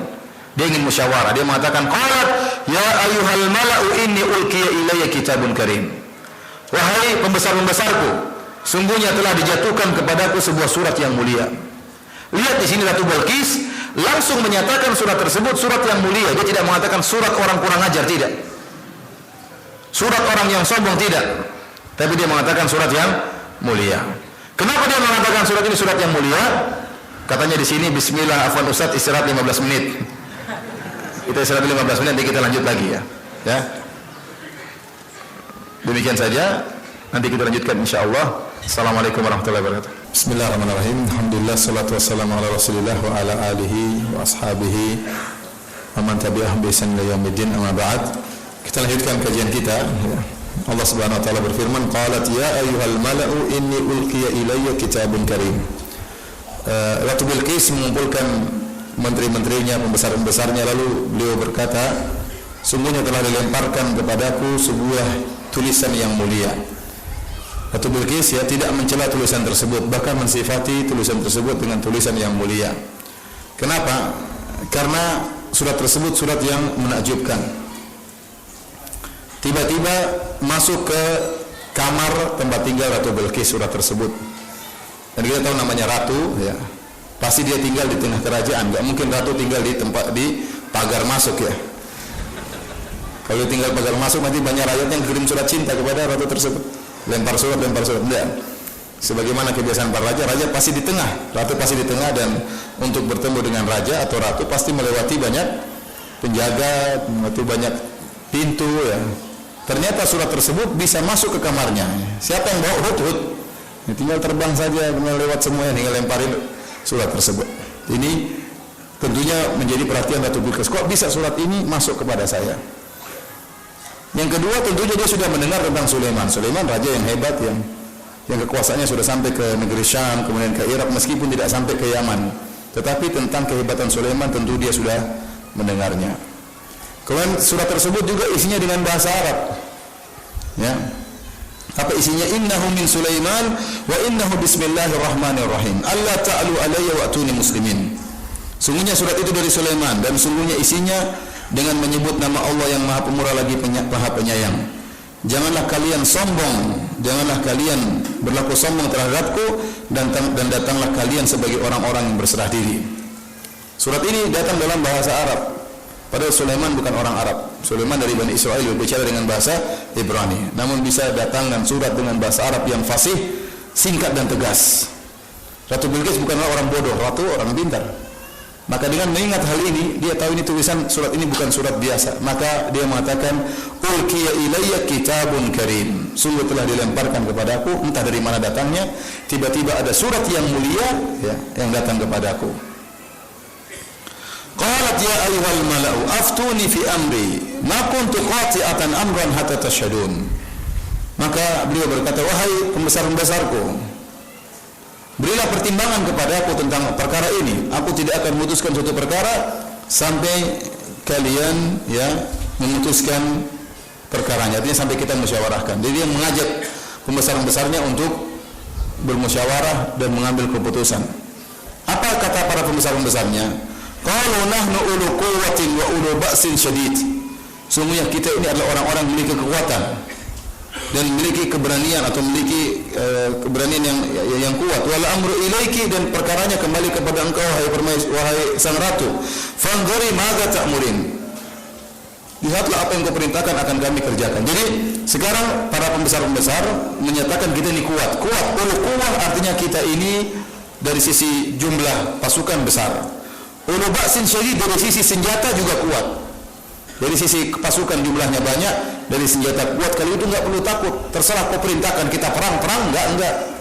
Kita kembalikan kepada engkau wahai ratu. Namun Ratu Bilqis sebenarnya dalam hatinya tidak mau berperang. Dia perempuan, penakut ya. Ya, perempuan mana mau perang-perangan ya. Kemudian dia sudah dengar tentang Sulaiman. Kemudian surat ini datang dalam cara yang aneh, datang dengan cara yang aneh. Dan isinya menantang. Allah ta'ala wa'tuni muslimin. Jangan sombong, datang serahkan diri. Mengerikan. Suratnya singkat, enggak panjang lebar. Sulaiman, dari Sulaiman, bismillahirrahmanirrahim, jangan sombong, datang serahkan diri. Siapa yang tidak kaget dapat surat seperti ini? Maka dia mengatakan, innal muluka idza dakhalu qaryatan afsaduha wa ja'alu a'izzata ahliha adillah. Sungguhnya para raja itu kalau sudah masuk dalam suatu negeri, dia akan merusak negeri dan akan menjadikan orang-orang mulia dalam negeri tersebut menjadi terhina. Jadi Ratu Bilqis menjelaskan kepada menteri-menterinya, ini bahaya. Kebiasaan para raja, kalau dia menyerang suatu negeri, negerinya akan dihancurkan sama dia. Dan orang-orang mulia akan jadi terhina. Kita lihat orang mulia bakalan terhina kalau sudah diserang. Kata Allah, wa kadzalika yaf'alun, dan demikianlah mereka lakukan. Ada khilaf tentang perkataan wa kadzalika yaf'alun ini, demikianlah mereka juga melakukannya. Apakah perkataan Bilqis ataukah perkataan Allah Subhanahu wa taala membenarkan perkataan Bilqis? Intinya Nabi Sulaiman demikian akan dia lakukan. Seandainya Ratu Bilqis tidak tunduk kepada Nabi Sulaiman. Dan saya ingatkan para hadirin Allah Subhanahu wa taala. Ya. Jangan dengar perkataan orang-orang pluralisme, orang-orang liberal yang mengatakan semua agama adalah benar, semua agama masuk surga ya. Di akhirat nanti bukan cuma ada surganya kaum muslimin, di sebelahnya juga ada surga Yahudi, ada surga apa? Nasrani, bisa kunjung-kunjungan. Jangan dengar perkataan mereka ya. Kalau semua agama benar, semua keyakinan benar, maka buat apa Allah mengutus Nabi sallallahu alaihi wasallam? Buat apa Allah menurunkan Al-Quran kalau ternyata Taurat juga sudah benar?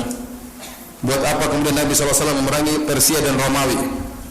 Dan waktu Rasulullah SAW menyebarkan atau para sahabat menyebarkan Islam di Persia dan Romawi, tidak ada juga Islam Persia atau Islam Romawi.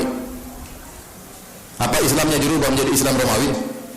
Apa Islamnya dirubah menjadi Islam Persia? Tidak, orang Romawi Persia tunduk sama Islamnya Nabi SAW dan para sahabatnya. Ya, kalau semua masuk surga, berarti buat apa diutus Nabi? Kurang kerjaan mengutus Nabi. Kalau semuanya masuk surga. Kalau penyembah matahari masuk surga, buat apa Nabi Sulaiman kemudian ingin menyerang Ratu Bilqis? Ngapain ganggu kerajaan orang lain? Paham? Ratu Bilqis tentram dengan kerajaannya, ya dengan kesyirikannya, ngapain Nabi Sulaiman usil kemudian iseng menyerang dia? Kenapa Nabi Sulaiman menyerang dia? Karena dia melakukan apa? Kesyirikan. Kenapa burung hudhud jengkel melihat mereka menyembah matahari? Kenapa? Karena mereka melakukan apa? Kesyirikan. Oleh karenanya orang-orang liberal itu mereka memandang agama itu hanya dari sisi dunia. Mereka memandang yang penting agama itu hanyalah sarana untuk mengantarkan kepada akhlak yang mulia. Nah, agama dengan agama apapun, yang penting akhlak itu mulia, maka tidak jadi masalah. Mereka lupa bahwasanya agama itu sebenarnya adalah hubungan antara pencipta dengan yang diciptakan. Yang paling utama kenapa?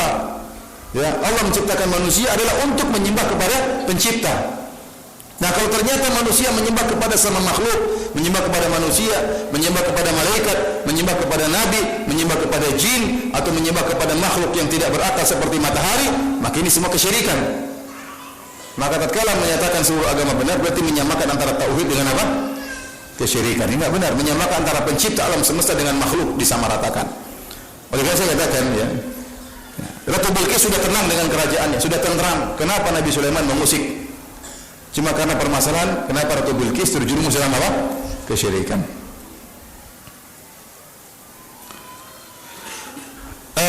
Ratu Bilqis kemudian punya ide. Jadi ini menunjukkan cerdasnya Ratu Bilqis. Dia mengatakan apa? Wa inni mursilatun ilaihim bihadiyatin fanadhiratun bima yarji'ul mursalun. Dan aku akan mengirimkan hadiah kepada mereka. Dan aku akan menanti apa yang akan mereka apa yang akan dibawa kembali utusan-utusan itu. Jadi Ratu Bilqis ingin lihat, dia cerdas. Ini Sulaiman, ya, ingin menyerang kita karena urusan akidah atau karena urusan dunia. Kalau dia ternyata karena urusan dunia, kita masih bisa nego. Ya, kita kirim aja upeti, nggak usah nggak usah tunduk sama Sulaiman.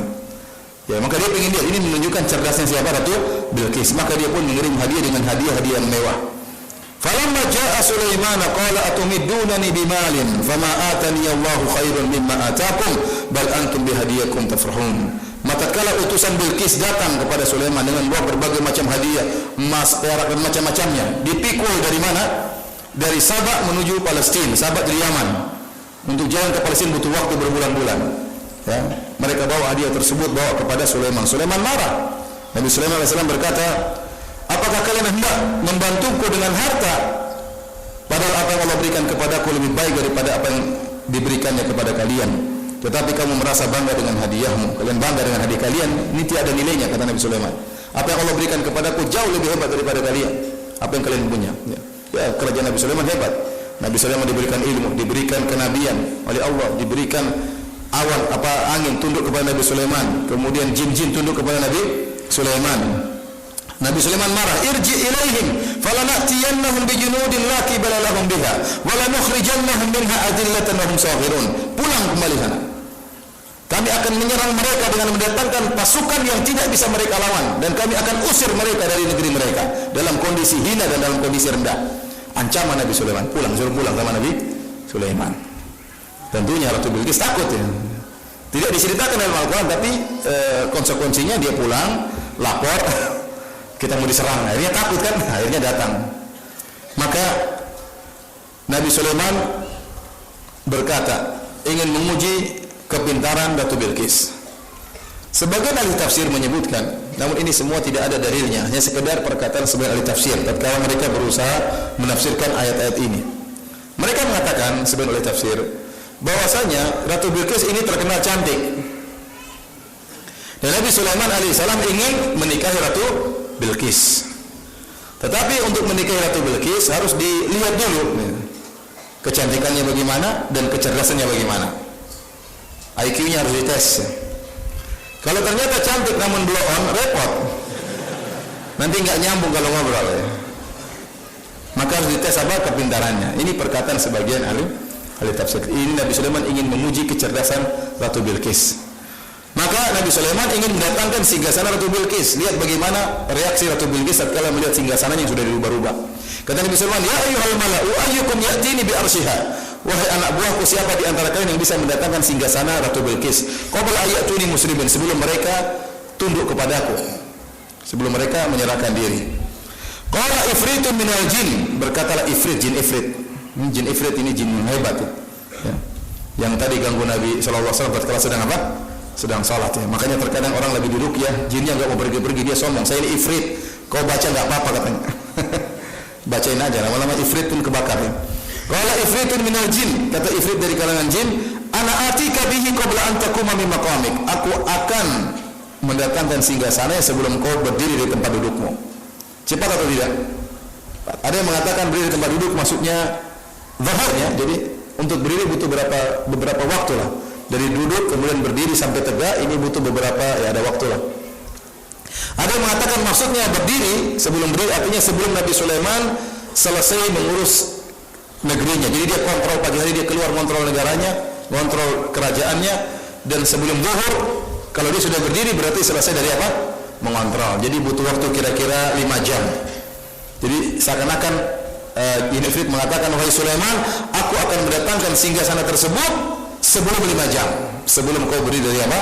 Tempat dudukmu. Ini ada pendapat sebagaimana disebut oleh sebagian ahli tafsir. Wa inni alaihi laqawiyyun amin, dan sungguh aku adalah orang yang bukan orang, jin yang kuat ya. Aku adalah kuat dan terpercaya untuk melaksanakan tugas tersebut ya.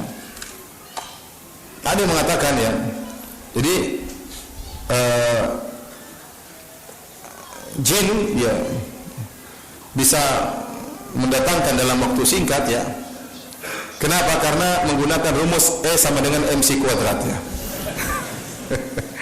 Energi sama dengan massa kali apa? Kecepatan apa? Cahaya. Jadi bagaimana itu singgasana Bilqis ini massa dirubah menjadi energi. Setelah berubah menjadi energi ditransfer dengan kecepatan cahaya. Setelah sampai sana disusun kembali menjadi apa? Menjadi massa. Ini kata sebagian orang ya. Dari mana dia tahu ya? Mungkin jinnya pikul cepat. Tidak usah dirubah-rubah. Jin kan terbangnya cepat ya. Kita nggak tahu.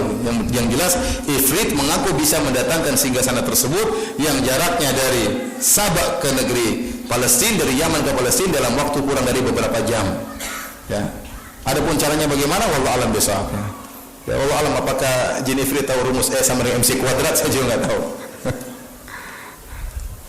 Dan itu rumus itu ya Allah alam benarnya. Bagaimana kalau massa berubah ke energi, kemudian berubah lagi massa susun kembali, apakah susunnya bisa normal kembali? Misalnya manusia ya, kemudian ingin pindah ke tempat yang lain, dirubah juga jadi energi, kemudian ditransfer, kemudian disusun kembali lagi jadi manusia, apakah bisa terus susun kembali? Jangan-jangan hidungnya di atas, kemudian kakinya kita nggak tahu, itu hanya khayalan ya. Allah alam bisawab tentang kebenaran penerapan dari rumus tersebut untuk memindahkan, mentransferkan massa ya. Ya ternyata belum ada, itu hanya sekedar teori, bukan untuk perkara yang lain, bukan transfer massa dipindahkan jadi energi disusun kembali menjadi massa kembali. Baik, Allah Subhanahu wa taala, qala alladzi indahu ilmun minal kitab, kata Allah Subhanahu wa taala, maka berkatalah orang yang memiliki ilmu Alkitab, ana atika bihi qabla an yartadda ilaika tarfuk, aku akan mendatangkan singgasana tersebut sebelum engkau mengedipkan matamu. Ini hebat orang ini. Ada khilaf di kalangan para ulama, siapa orang ini? Apakah dia jin saleh ataukah dia seorang hamba yang saleh yang doanya selalu dikabulkan oleh Allah Subhanahu wa taala, ataukah dia itu Sulaiman sendiri? Ada yang mengatakan dia seorang hamba yang saleh, doanya selalu dikabulkan. Dia berdoa Allah datangkan, maka Allah datangkan dalam waktu sekejap. Karena doanya selalu dikabulkan oleh Allah Subhanahu wa taala. Ya. Jadi bukan karena kekuatan dia, tapi dia berdoa kepada Allah Subhanahu wa taala. Dia mengatakan itu adalah Sulaiman sendiri. Jadi Sulaiman bertanya, wahai anak buahku, siapa yang bisa mendatangkan singgasana sebelum mereka datang? Ifrit mengatakan, saya bisa datangkan wahai baginda sebelum anda berdiri dari tempat dudukmu. Seakan-akan Sulaiman mengatakan, wahai Ifrit, kau masih lama, saya bisa lebih cepat sebelum kau kedupkan matamu. Jadi yang ingin datangkan Sulaiman sendiri, khilaf di kalangan para ulama. Di antara yang menguatkan bahwasanya ini perkataan Sulaiman sendiri. Kemudian falamma ra'a mustaqirran indahu, tatkala Sulaiman melihat singgasana tersebut tiba di hadapan dia, qala hadza min fadli rabbi, ini adalah karunia Rabbku, liyabluwani ashkuru am akfur, agar Allah mengujiku untuk mengetahui aku ini bersyukur atau tidak. Seakan-akan itu perbuatan Sulaiman sendiri. Bahwa alam bisawab yang melakukan demikian, apakah Sulaiman ataukah seorang hamba yang soleh dengan doanya, maka datanglah singgasana tersebut. Dan Nabi Sulaiman mengatakan, ini adalah karunia Rabbku agar Allah mengujiku, aku ini bersyukur atau aku ingkar. Maka seorang harus sadar bahwasanya ya, segala kenikmatan yang Allah berikan kepada dia, apakah harta benda, apakah kecerdasan, ya, apakah kesehatan, maka itu semua adalah ujian untuk melihat apakah anda bersyukur ataukah anda kufur. Wa man syakara fa innama yashkuru li nafsihi. Barang siapa yang bersyukur, maka dia telah berterima kasih kepada dirinya sendiri. Allah tidak butuh rasa syukur kita. Kata dalam hadis qudsi, ya ibadi law anna awwalakum wa akhirakum wa insakum wa jinnakum kanu ala qalbi atqa rajulin wahidin minkum ma zada fi mulki syai'an. Wahai hamba-hambaku, seandainya seluruh kalian berkumpul dari yang awal sampai terakhir, dari jin dan manusia, seluruhnya hatinya seperti hati orang paling mulia. Seandainya seluruh dari Nabi Adam sampai orang terakhir dari seluruh jin, semua hatinya seperti Nabi Muhammad SAW, tidak akan menambah derajat Allah Subhanahu wa taala. Dan sebaliknya, kalau seluruhnya hatinya seperti Fir'aun, tidak akan mengurangi kekuasaan Allah sama sekali. Jadi hamba beribadah, dia bersyukur untuk berterima kasih kepada dirinya sendiri. Kebaikannya kembali pada diri sendiri. Kalau dia kufur, kata Allah Subhanahu wa taala, "Wa man kafara fa inna rabbi ghaniyyun karim." Seandainya barang siapa yang kufur, maka sungguhnya Rabbku adalah Maha Kaya dan Maha Mulia. Qala nakiru laha arsyaha, kata Nabi Sulaiman, wahai anak buahku, rubah-rubah itu singgasananya. Nanzur atahtadi am takunu minal ladzina la yahtadun. Kita lihat apakah Ratu Bilqis tahu itu singgasananya atau dia tidak tahu. Jadi Nabi Sulaiman sekarang ingin mengetes kecerdasannya. Dirubah-rubahlah singgasana tersebut. Ada yang bagian belakang tempelkan ke depan, yang depan tempelkan ke belakang, warnanya mungkin berubah sedikit. Tapi tetap saja itu singgasana Ratu Bilqis hanya dirubah-rubah sedikit. Falamma ja'a tatkala Ratu Bilqis datang, qila hakadha arsyuk, maka ditanyakan kepada Ratu Bilqis, inikah singgasanamu? Di sini sekarang terlihat Ratu Bilqis pintar atau tidak. Tiba-tiba ditanya dengan pertanyaan yang menakjubkan. Tiba-tiba dia lihat singgasana, kemudian tanya, ini singgasana atau bukan? Ya, kalau perempuan goblok, oh iya, bukan. Masih gemetar, bingung, jawabnya gimana? Ratu Bilqis tidak. Dia mengamati. Iya, ini singgasana saya, tapi kok ada lain-lainnya? Maka bagaimana jawaban dia? Jawaban dia dengan jawaban diplomasi. Dia mengatakan, qalat ka'annahu hu. Iya, sepertinya. Namun dia tidak berani mengatakan iya atau tidak. Dia menggunakan kalimat apa? Sepertinya iya. Ini berarti cerdas Ratu Bilqis. Tinggal satu tes kecantikan. Tes kecerdasan sudah lulus. Wa utina al-ilma min qablu wa kunna muslimin. Dan kami telah diberikan ilmu sebelumnya dan kami adalah orang yang Islam. Wa sabbaha ma kana ta'budu min dunillah. Dan dia telah dihalangi dari untuk menyembah kepada selain Allah. Innaha kanat min qaumin kafirin. Sungguh dia termasuk orang-orang yang kafir. Sekarang tes yang kedua tentang apa? Kecantikan. Ingat, ini perkataan sebenarnya tafsir ya. Namun tidak ada dalilnya. Mereka ingin mengkaitkan kenapa sebab kok Nabi Sulaiman merubah-rubah singgasananya. Kenapa Nabi Sulaiman membuat bangunan dari kaca sehingga tertampakkan betis Ratu Bilqis. Ada yang mengatakan tadi dites singgasananya untuk mengetes kecerdasannya. Kemudian dibuat agar Ratu Bilqis tersingkap betisnya. Kenapa? Karena ada isu yang disebarkan kepada Nabi Sulaiman bahwasanya Ratu Bilqis ini cantik sekali karena dia adalah anak dari syaitan. Pernikahan antara jin dengan manusia. Di antara buktinya dia adalah anak keturunan jin, betisnya berbulu. Baik. Qila udkhilis sarah, kata Nabi Sulaiman, silakan masuk ke kerajaanku, istanaku. Falamma ra'atu hasibathu lujjatan. Jadi Nabi Sulaiman bikin istana dari kaca, lantainya dari kaca. Di bawah kaca tersebut dialirkan sungai, ada ikan-ikannya, ada sungai, seperti sungai persis. Sampai sekarang di tahun 2015 belum ada istana seperti itu. Belum ada istana. Kalau orang bisa bikin lantai kaca, pasti kacanya sambungan-sambungan. Adapun kaca total tebal kemudian luas sekali belum ada sampai sekarang. Istananya dari kaca. Siapa yang pernah bikin? Maka Nabi SAW mengatakan, silakan masuk. Falamma ra'at hasibathu lujjat. Ketika dia masuk dia menyangka itu sungai. Wa kasyafat an saqaiha, maka dia sing-singkan apa? Roknya, ya. Maka terlihatlah apa? Betisnya. Oh, ternyata enggak ada bulunya. Ini pendapat sebenarnya jangan antum yakin, ini sekedar saya katakan pendapat dari sebagian ahli tafsir yang berusaha mencari kenapa Nabi Sulaiman melakukan demikian. Adapun kita katakan tidak ada dalil sahih yang menunjukkan kenapanya. Allah alam, yang jelas demikian terjadi. Ya. Jadi dikatakan setelah Nabi Sulaiman melihat, oh ternyata bulunya ada, tapi bulu biasa, bukan bulu seperti jin, ada bulu hewan di betisnya. Berarti cantiknya oke, cerdasnya oke, tinggal dinikahi. Apakah Nabi Sulaiman nikah dengan Ratu Bilqis? Wallahu kita juga nggak tahu. Tidak ada dalil hadis sahih yang menjelaskan akan hal tersebut. Ya, qala innahu sarhun mumarrabun min qawarir. Sungguhnya adalah istana yang terbuat dari kaca. Qala rabbi inni zalamtu nafsi wa aslamtu ma'a Sulaiman lillahi rabbil alamin. Maka Ratu Bilqis mengatakan, Rabbku, sungguhnya aku telah menzalimi diriku dan aku masuk Islam bersama Sulaiman untuk tunduk kepada Allah penguasa alam semesta ini. Dan sebagaimana saya katakan tadi, kalau kita sudah tersingkap betis Ratu Bilqis, maka sudah selesai pengajian kita. Wallahu a'lam bishawab. Ini saja yang ingin saya sampaikan, dan saya rasa pernyataan sebagian ahli tafsir tersebut ya, tidak ada dalil yang sahih, maka sulit untuk kita benarkan. Dan juga tidak ada dalil bahwasanya jin bisa menikah dengan manusia kemudian punya keturunan.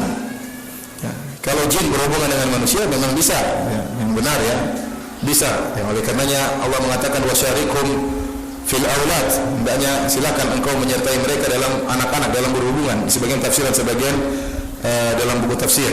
Jadi Oleh karena tatkala kita berhubungan istri, kita berdoa kepada Allah agar dilindungi dari apa? Syaitan. Allah juga menyebutkan tentang bidadari di surga, kata Allah, ya lam yatamithunna insun qablahum wala jan. Bidadari yang tidak pernah disentuh oleh manusia, tidak pernah disentuh oleh jin. Ya. Oleh karenanya jin bisa berhubungan dengan manusia, manusia bisa berhubungan dengan jin, tetapi punya anak ini belum pernah ada dalam sejarah ya. Allah alam bisawab. Demikian saja para hadirin Allah Subhanahu wa taala, apa yang bisa disampaikan. Kalau ada yang bertanya, saya persilahkan.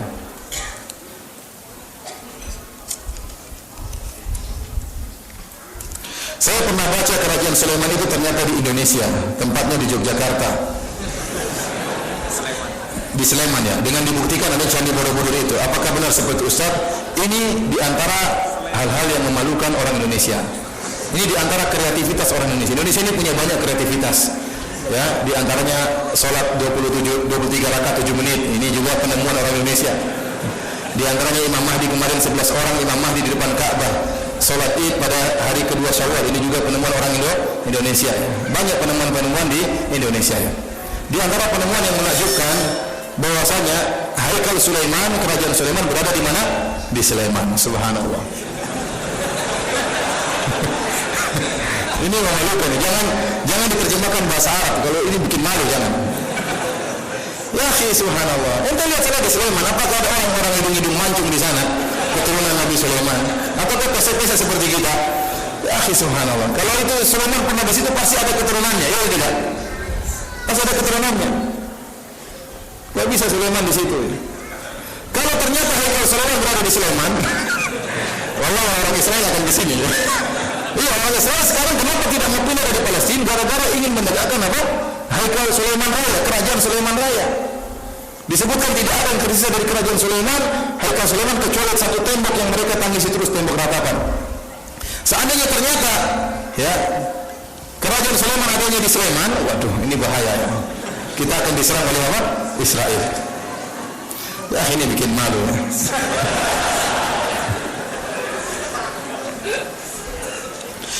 Bagaimana cara agar harta-harta kita yang kita miliki diberkahi oleh Allah Subhanahu wa taala? Kita sumbangkan di jalan Allah, kita gunakan di hal-hal yang diridhai oleh Allah Subhanahu wa taala. Contohnya untuk nafkahi istri, nafkahi anak, untuk biaya sekolah, untuk biaya mendatangkan guru ngaji agar mereka pondok, ya, membangun ya pesantren, ya, membangun masjid. Ini semua adalah semua adalah apa namanya? Bekal bagi kita di akhirat kelak. Ya, saya ingatkan antum tadi disuruh saya tanya, mau jadi miskin bersabar atau kaya bersyukur? Mau jadi apa? Nah, sekarang mana buktinya kaya bersyukur? Tadi sudah dibilang butuh 3,8 miliar, banyak sekali. Mana buktinya kaya bersyukur? Ya? Bersyukur berarti ada uang yang diinfakkan. Kita tidak butuh dengan kaya yang pelit. Orang kaya banyak, namun yang pelit juga banyak. Yang kita butuh kaya yang bersyukur. Ya akhirnya pelit-pelit buat apa? Untuk pelit-pelit nanti ya harta tersebut tidak ente bawa. Saya tidak menyuruh ente sumbangkan seluruh harta ente seperti Abu Bakar, tidak ya. Keimanan kita berbeda dengan para sahabat. Tapi ada yang kita sisihkan untuk di jalan Allah Subhanahu wa taala. Jadi ingat, ya bani Adam unfik alaik, wahai anak Adam, berinfaklah Allah akan ganti, ini sudah pasti. Kalau kita mau cerita banyak sekali cerita orang berinfak Allah tambahkan. Namun kita ikhlas kepada Allah Subhanahu wa taala.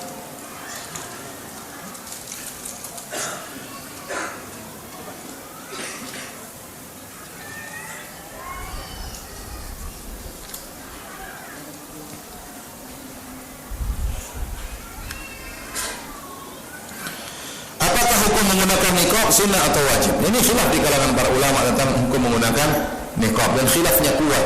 Ulama mazhab pun khilaf tentang masalah ini. Dan kita tahu kalau ulama sekarang ya, yang membolehkan atau mengatakan memakai niqab hukumnya sunnah adalah Syekh Albani rahimahullahu taala dengan dalil-dalil yang beliau bawakan. Di antaranya kitab yang beliau tulis judulnya Raddul Mufhim, yaitu bantahan yang membungkam ya. Artinya bantahan yang telak untuk membantah orang-orang yang mengatakan cadar hukumnya wajib.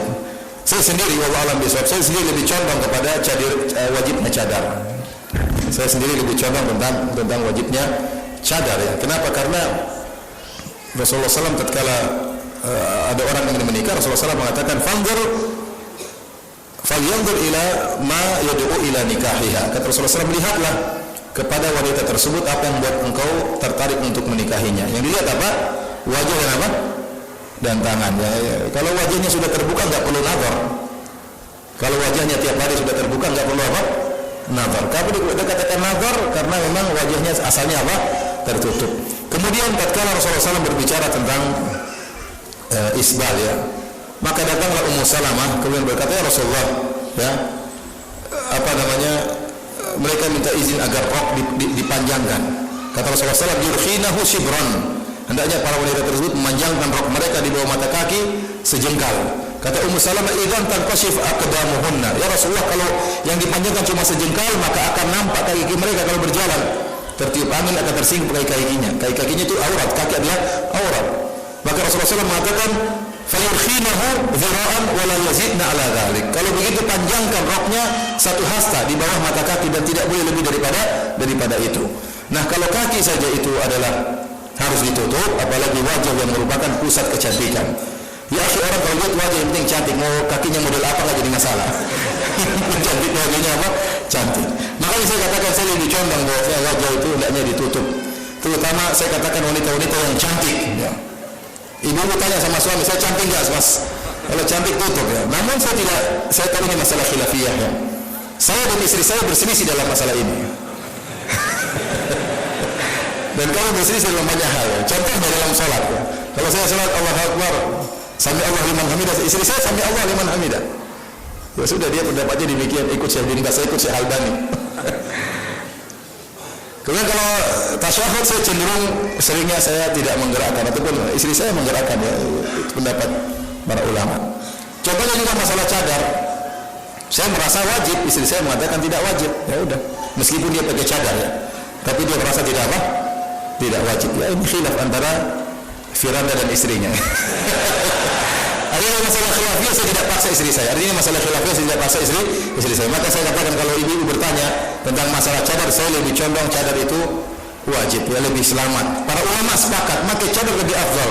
Saya ulangi, para ulama sepakat pakai cadar lebih afdal, khilafnya tentang sunnah atau wajib. Terutama wanita-wanita yang cantik ya. Ada wanita yang cantik. Wanita cantik baru para ulama mengatakan wanita cantik tidak boleh ke masjid.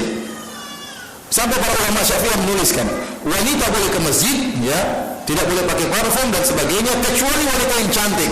Kalau wanita masyhur dia cantik tidak boleh kemana? Ke masjid. Kenapa? Bikin gelisah orang. Imamnya tidak khusyuk nanti gara-gara. Nah kalau wajahnya biasa-biasa saja silakan, tidak apa-apa, tidak ada yang terganggu. Oleh karena ibu, anjuran saya pakai cadar ya, tapi kalau tidak ya saya tidak bisa paksa. Toh ini khilafiyah di kalangan para ulama. Namun terutama yang cantik-cantik ya ibu-ibu ya, tolong ya. Itu cadar.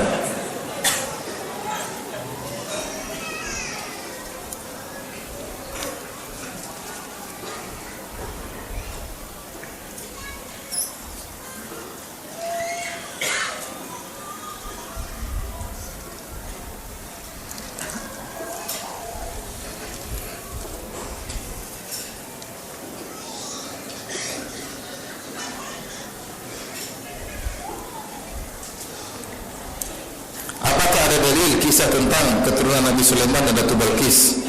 Jika ada tolong dikisahkan. Saya tidak tahu dalilnya. Demikian disebutkan Nabi Sulaiman katanya menikah Datu Balqis, namun tidak ada dalilnya. Tidak ada dalilnya dan kita tidak pernah menghadiri walimahnya. Wallahu alam.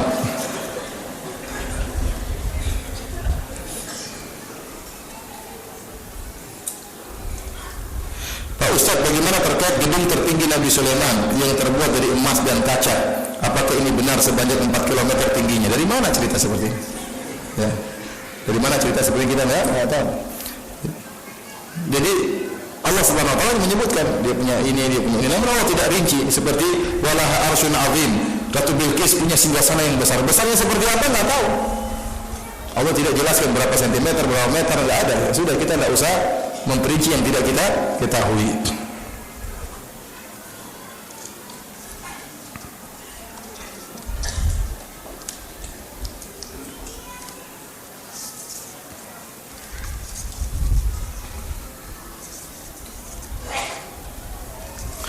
Ini yang bertanya tentang masalah warna jilbabnya. Saya katakan bahwasanya Rasulullah SAW tidak pernah menentukan warna jilbab. Adapun pakaian berwarna hitam itu kembali kepada adat istiadat. Dan adat orang-orang Arab, wanita memakai jilbab berwarna apa? Hitam. Kalau ada orang di sana ya memakai jilbab warna hijau misalnya, pasti jadi pusat perhatian. Kalau orang Arab ya, kalau orang luar nggak jadi masalah. Oleh karenanya dalam kaidah usul fikih, ya, kalau ada pembatasan dari syariat maka kita ikut pembatasan tersebut. Kalau tidak ada pembatasan dari syariat maka kita menggunakan pembatasan dari urf.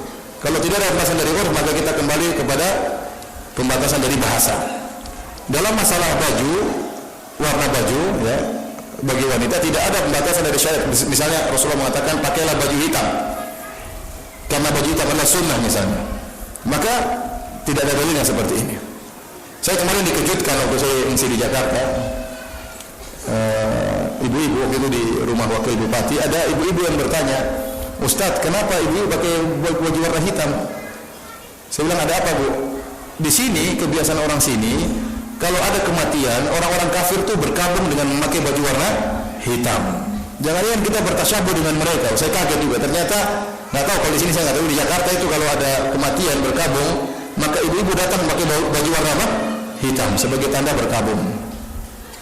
Intinya, ya saya katakan baju warna hitam nggak jadi masalah karena itu tradisi Arab yang dibawa ke sini. Tetapi apakah harus warna hitam? Jawabannya tidak. Yang jelas baju jilbab itu ya menutup aurat, kemudian tidak menggambarkan lekukan-lekukan tubuh, artinya dia gombrang, lebar, dan yang ketiga tidak menarik perhatian. Tidak menarik perhatian. Karena jilbab itu asalnya dipakai untuk menutup keindahan seorang wanita, bukan untuk menarik perhatian lelaki untuk melihat dia. Kenapa Rasulullah SAW melarang wanita pakai parfum keluar rumah dengan parfum yang keluar, maksudnya bukan parfum yang liyajidu min harihaha, yang para lelaki bisa mencium parfum tersebut. Karena akan menarik perhatian. Dengan parfum tersebut akan menarik apa? Perhatian, dan akan memperhatikan wanita tersebut, bisa menimbulkan syahwat. Oleh karena jilbab yang dipakai bukan jilbab yang bisa menarik perhatian. Nah, masalah menarik perhatian itu tidak, zahirnya kembali kepada urf. Kembali kepada urf. Saya rasa ini pendapat saya pribadi, mungkin saya salah ya. Ya. Kalau jilbab di Indonesia misalnya di atas hijau di bawah kuning nggak jadi masalah, orang-orang juga pakai baju seperti itu. Tapi jadi perhatian kalau ternyata misalnya panjang 1 meter di belakang, nah ini orang semua nengok. Atau warnanya mengkilat lain dari yang lain, maka ini akan menarik apa? Perhatian. Tapi kalau dia wajah-wajahnya sebagaimana ibu-ibu yang lain selama menurut syariat, artinya gombrang, menutup aurat, mungkin ada renda-rendanya sedikit ya, selama tidak menarik perhatian, saya rasa tidak jadi masalah. Karena memang tidak ada dalilnya harus begini, harus begini. Ya, intinya tidak menarik perhatian, menutup aurat dan gombrang. Ini wallahu alam, ini apa yang saya bisa pahami dari dalil-dalil berdasarkan ilmu yang saya pelajari. Adapun harus warna tertentu, tidak boleh begini, tidak boleh begitu, ya maka ini kembali kepada ijtihad tentang masalah menarik perhatian atau tidak ya, atau tidak ya. Wallahu alam bisawab ya. Nanti ada yang mengatakan, Ustaz, kalau warnanya atas merah di bawahnya hijau menarik perhatian. Itu menurut kamu, menurut saya tidak. Kira-kira menarik perhatian atau tidak? Tidak, kan biasa aja kan? Biasa aja. Nah, kalau itu orang Saudi iya menarik perhatian. Sebaliknya orang warna-warni ada inti hitam sendiri, orang semua lihat itu. Tapi kalau sudah berbaur banyak yang hitam, nggak jadi masalah. Jadi masalah, kalau seandainya Rasulullah SAW suruh warna tertentu, kita sama'an wa ta'ah. Tapi Rasulullah SAW tidak pernah menentukan warna apa tertentu. Maksudnya katakan tadi yang saya katakan, yang penting menutup aurat, tidak gombrang dan tidak menarik perhatian. Karena asalnya kita pakai jilbab bukan untuk diperhatikan, malah untuk tidak diperhatikan. Ustaz, saya sudah pakai jilbab yang lusuh, warnanya satu warna, Ustaz, kok saya masih diperhatikan? Mungkin Anda cantik mungkin. Jadi yang salah mereka, bukan anti. Ya anti makanya pakai cadar supaya tidak diperhatikan. Makanya pakai cadar supaya tidak diperhatikan.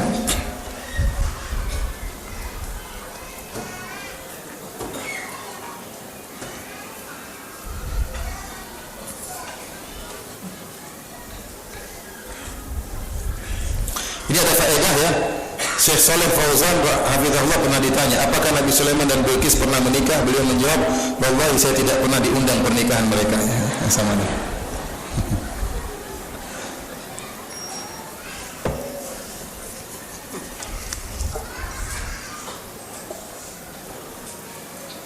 Ustaz, bagaimana kaum liberal berpendapat dengan kisah Ratu Bilqis ini boleh mengangkat pemimpin perempuan? Ya akhi, kalau ente mengatakan dengan dalil ini boleh menjadikan pemimpin sebagai dari wanita, kalau gitu jadikan dalil juga boleh sujud kepada matahari. Paham? Jadikan juga dalil bahwasanya boleh sujud kepada matahari. Lagian, kalaupun benar itu dibolehkan dalam syariat terdahulu, tidak dibolehkan dalam syariat sekarang. Kata Rasulullah SAW, la yuflihu qaumun wallau amrahum imra'atan. Tidak akan beruntung suatu kaum yang menjadikan pemimpin seorang apa? Wanita. Ya akhi, wanita itu perlu kita lembuti, wanita perlu kita jaga, wanita tidak boleh keluar rumah, ya. Tidak boleh keluar rumah kecuali dengan izin suaminya. Wanita butuh mengurus anak-anaknya. Wanita tidak boleh safar kecuali dengan mahramnya. Ya, kalau jadi pemimpin bagaimana? Kita berbicara syariat ya, syariat ya.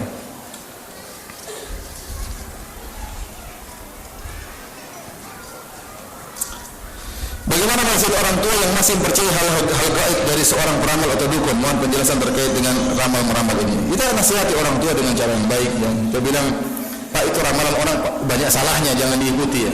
Ya. Coba mana daftar ramalan dia? Mana tunjukkan daftar ramalan dia? Minta daftar ramalan 1, 2, ini salah semua. Pasti banyak salahnya. Dan sampaikan hadis-hadis Nabi ya. Ya, hadis-hadis Nabi bahwasanya dilarang pergi ke dukun, dilarang bertanya kepada dukun ya. Dukun itu hukumnya dipenggal ya, sampaikan ya. Ya. Dukun itu hanyalah merusak ya. Hanya mengerumun di antara kaum muslimin. Lihat banyak negara-negara yang maju tidak ada dukunnya. Kalau banyak dukun itu negara tidak maju ya. Sampaikan seperti itu. Saya pernah diceritakan oleh seorang syekh di Arab Saudi ya. Dia waktu cerita ada seorang dari Sudan datang. Syekh kalian di Saudi ini biasa-biasa saja. Kalau syekh kami di Sudan hebat-hebat. Kertas bisa dirubah jadi duit. Kata syekh tersebut, kalau kertas bisa dirubah duit, kenapa kalian kerja di Saudi? Sudah aja sama rubah jadi duit semua itu. Jadi seperti itu, kapan tersebar dukun itu menunjukkan apa? Kemunduran. Ya. Wallahu a'lam bishawab. Sampai di sini saja kajian kita ya. Mudah-mudahan apa yang disampaikan bermanfaat ya. Kalau ada salah maka dari pribadi saya sendiri, dari kesalahan saya dari syaitan. Semoga Allah mengampuni saya dan mengampuni antum sekalian. Wabillahi taufiq wal hidayah. Assalamualaikum warahmatullahi wabarakatuh.